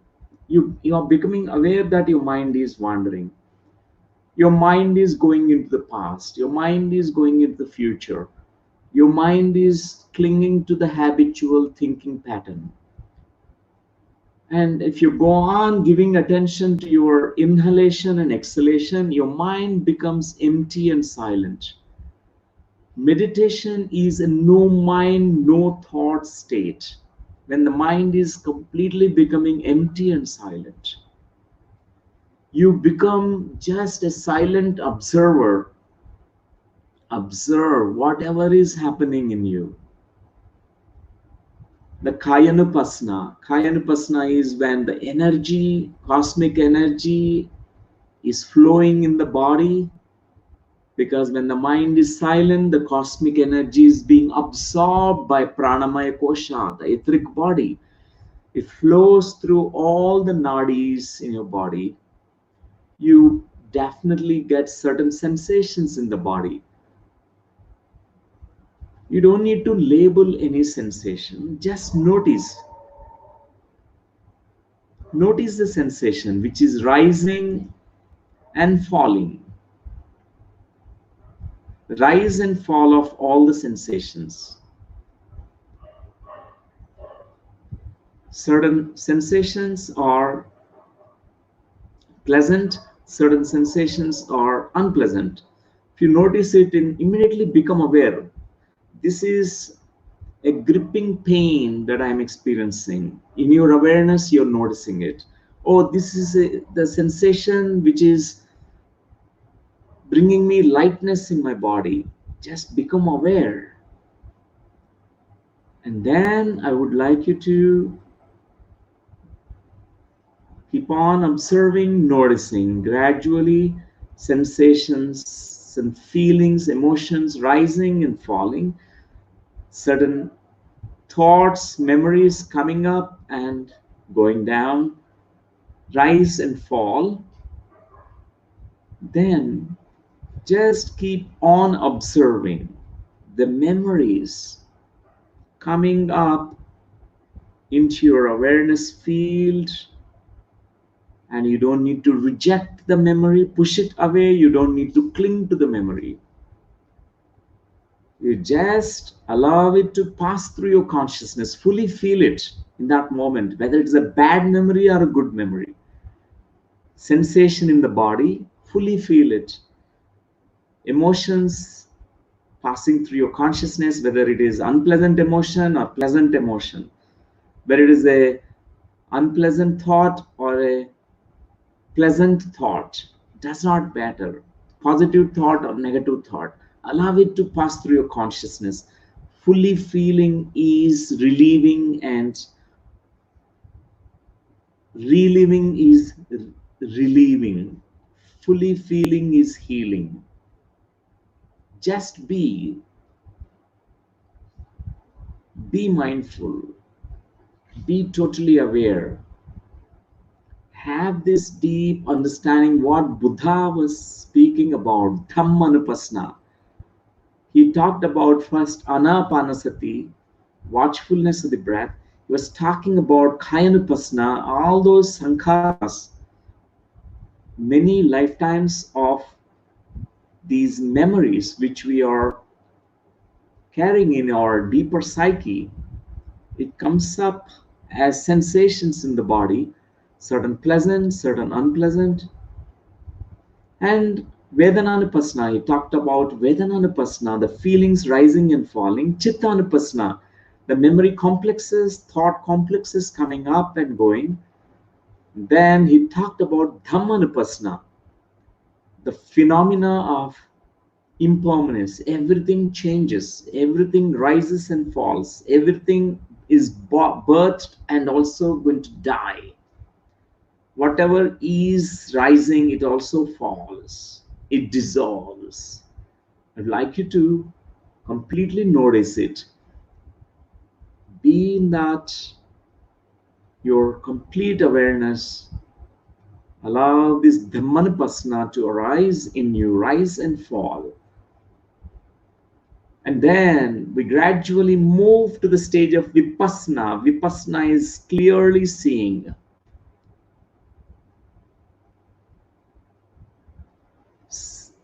Seeing the seer in you, watching the watcher in you, becoming aware of the awareness. It's like you are turning everything inwardly now. You're looking at the observer who is observing every phenomena.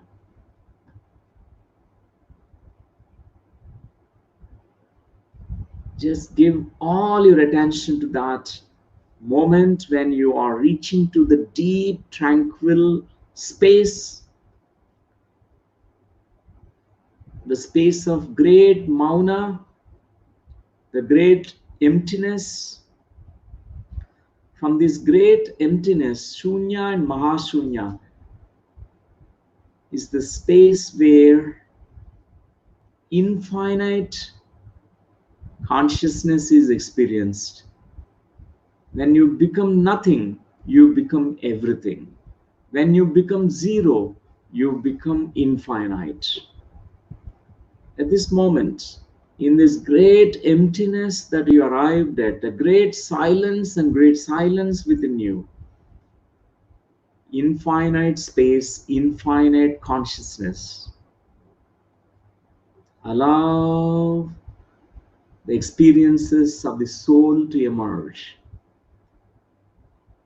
Initially, our breath is our teacher, our guru, our guide. Later, this silence become the portal, our guru. And then now, your own inner awareness, consciousness becomes the guru. Your own soul becomes the guru. It gives rise to many experiences. These experiences offer you deeper wisdom. There are many multiple experiences a meditator gets in this vipassana state. We may see visions, we may hear what is the divine truths, we may feel the divine feelings. We know the truth through the knowing consciousness, the knower in you. Just be, my dear friends, just be with your inner experience. Be one with your breath, be one with the silence, be one with this great unfolding experience. Become one with that experience. Let this experience translate into understanding and wisdom. Give all attention to that deeper understanding that is rising in you, my dear friends. In this infinite time, infinite space, unlimited consciousness, you are a witness to everything. You practice, you be that Sakshi Tattva, Sakshi Bhav.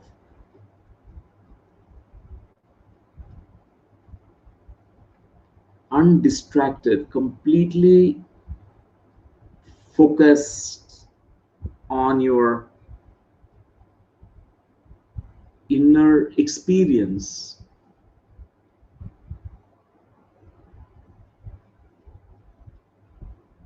Beyond time, space, beyond the Nadi Mandala Shuddhi that happened, beyond Kayanapasana, beyond Vedananupasana, beyond the Chittanupasana, beyond Dhammanupasana, you are entering into the realm of Vipassana, the deep experience of your own self, the consciousness, the awareness which is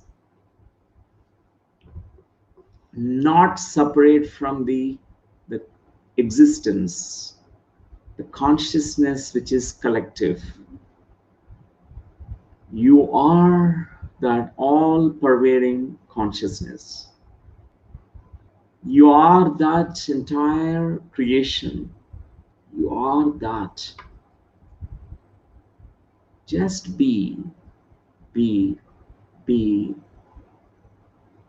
Another 3 minutes, my dear friends.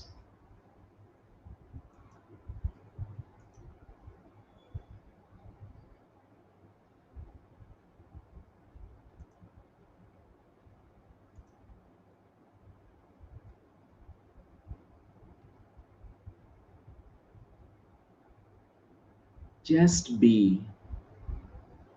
2 more minutes, my dear friends. We cultivate this mindfulness, this noticing and becoming aware, being a witness to everything. We cultivate this practice.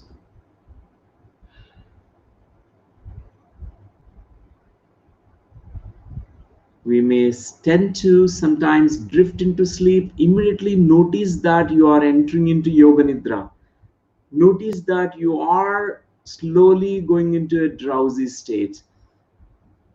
Through your faculty of awareness, notice that you are drifting into drowsiness. When your mind is getting distracted, immediately through this faculty of awareness, become aware that I'm now drifting because of this distraction.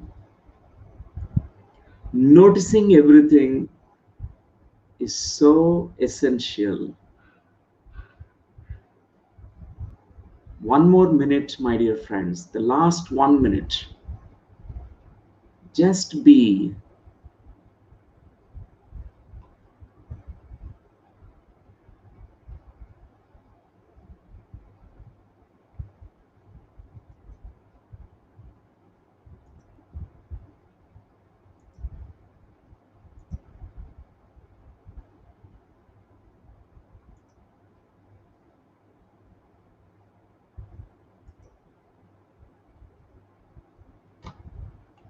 Just be.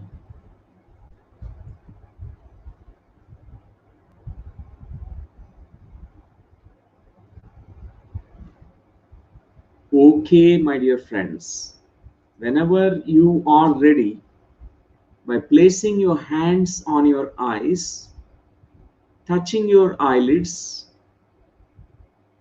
for a few seconds, 5, 4, 3, 2, 1, and slowly you may open your eyes with all the wakefulness, with all the awareness. Wonderful, my dear friends, warm welcome to you. Come back to this present moment, from inside to the waking state to outer world, because we are dwellers of these two worlds. There is an outer world, there is an inner world. In meditation, we are entering into our inner world, the world within us. So, dear friends, today we had really a very important topic. We learned about the stages, what really Buddha was emphasizing upon. And let us really put our sincere effort, practice meditation. Meditation is the alpha and the omega. This is the real practice of meditation, my dear friends. We may find chanting, praying, and creative visualizations. All of them are all called as tools which can do Nadi Mandal Shuddhi. For example, inner child work, past life regression, LBL, all these things are Nadi Mandal Shuddhi. They are not meditations. Real meditation is whatever that today we looked at it. Anapanasathi meditation. There everything happens. We don't need to go to a past life regression therapist for meditate, for cleaning up. When everything is there inside, why we should always be dependent on outer healers, outer gurus? Let us hope one day this planet earth will be everyone learns about self-healing, so that no healers are needed, no doctors are needed out in the outer world. And also everyone is one day become wise because there is internal guru and no gurus are required. There's nothing that outside people can give to us. We already know that everything is there inside us. Our effort is sitting, investing time for meditation. We should not look for shortcuts. Let us come out of this illusion that some helper will help us and bring me out of this suffering. No, you are the one who can come, make you come out of the suffering, dear friends. Whether it is physical body suffering or mental suffering, emotional suffering, any suffering, your own effort. Let us not depend anything from outside. This is what masters are teaching us about. We can heal ourselves, we can enlighten ourselves. This is what Buddha exactly spoken about. Let us take all these beautiful uh, points from today, and we're going to again meet very soon, means day after tomorrow, with another topic. And every topic is going to really help us, my dear friends. And we must thank Sankirt and Nitin for really being there and sharing with us. And thank you, Sankirt, for your Thank you, sir. beautiful sharings that you did today. And Nitin, thank you. Thank you, sir. It's an honor. Thank you. And dear friends, you're most welcome to visit our website. In our website, you find the details, the information about you want to know more about meditation. It is there. There are around 500 videos which we have recorded from Quantum Life University. There is a YouTube channel, Quantum Life University YouTube channel. You can subscribe, you can like, so that you can receive, you can look at those videos, and which can really be guidance to you. If you have questions, you can write to us through the email, and there's some phone numbers that are given here. You can also take a call and clarify some of the doubts from our Sangha members, our Acharyas. And thank you for your participation for today. And I really thank all of you for your wonderful presence. Have a nice evening. And some countries, it's a morning for you or afternoons. And so please enjoy your time and meditate. Thank you so much. Thank you. That's wonderful, friends. That's wonderful. Thank you.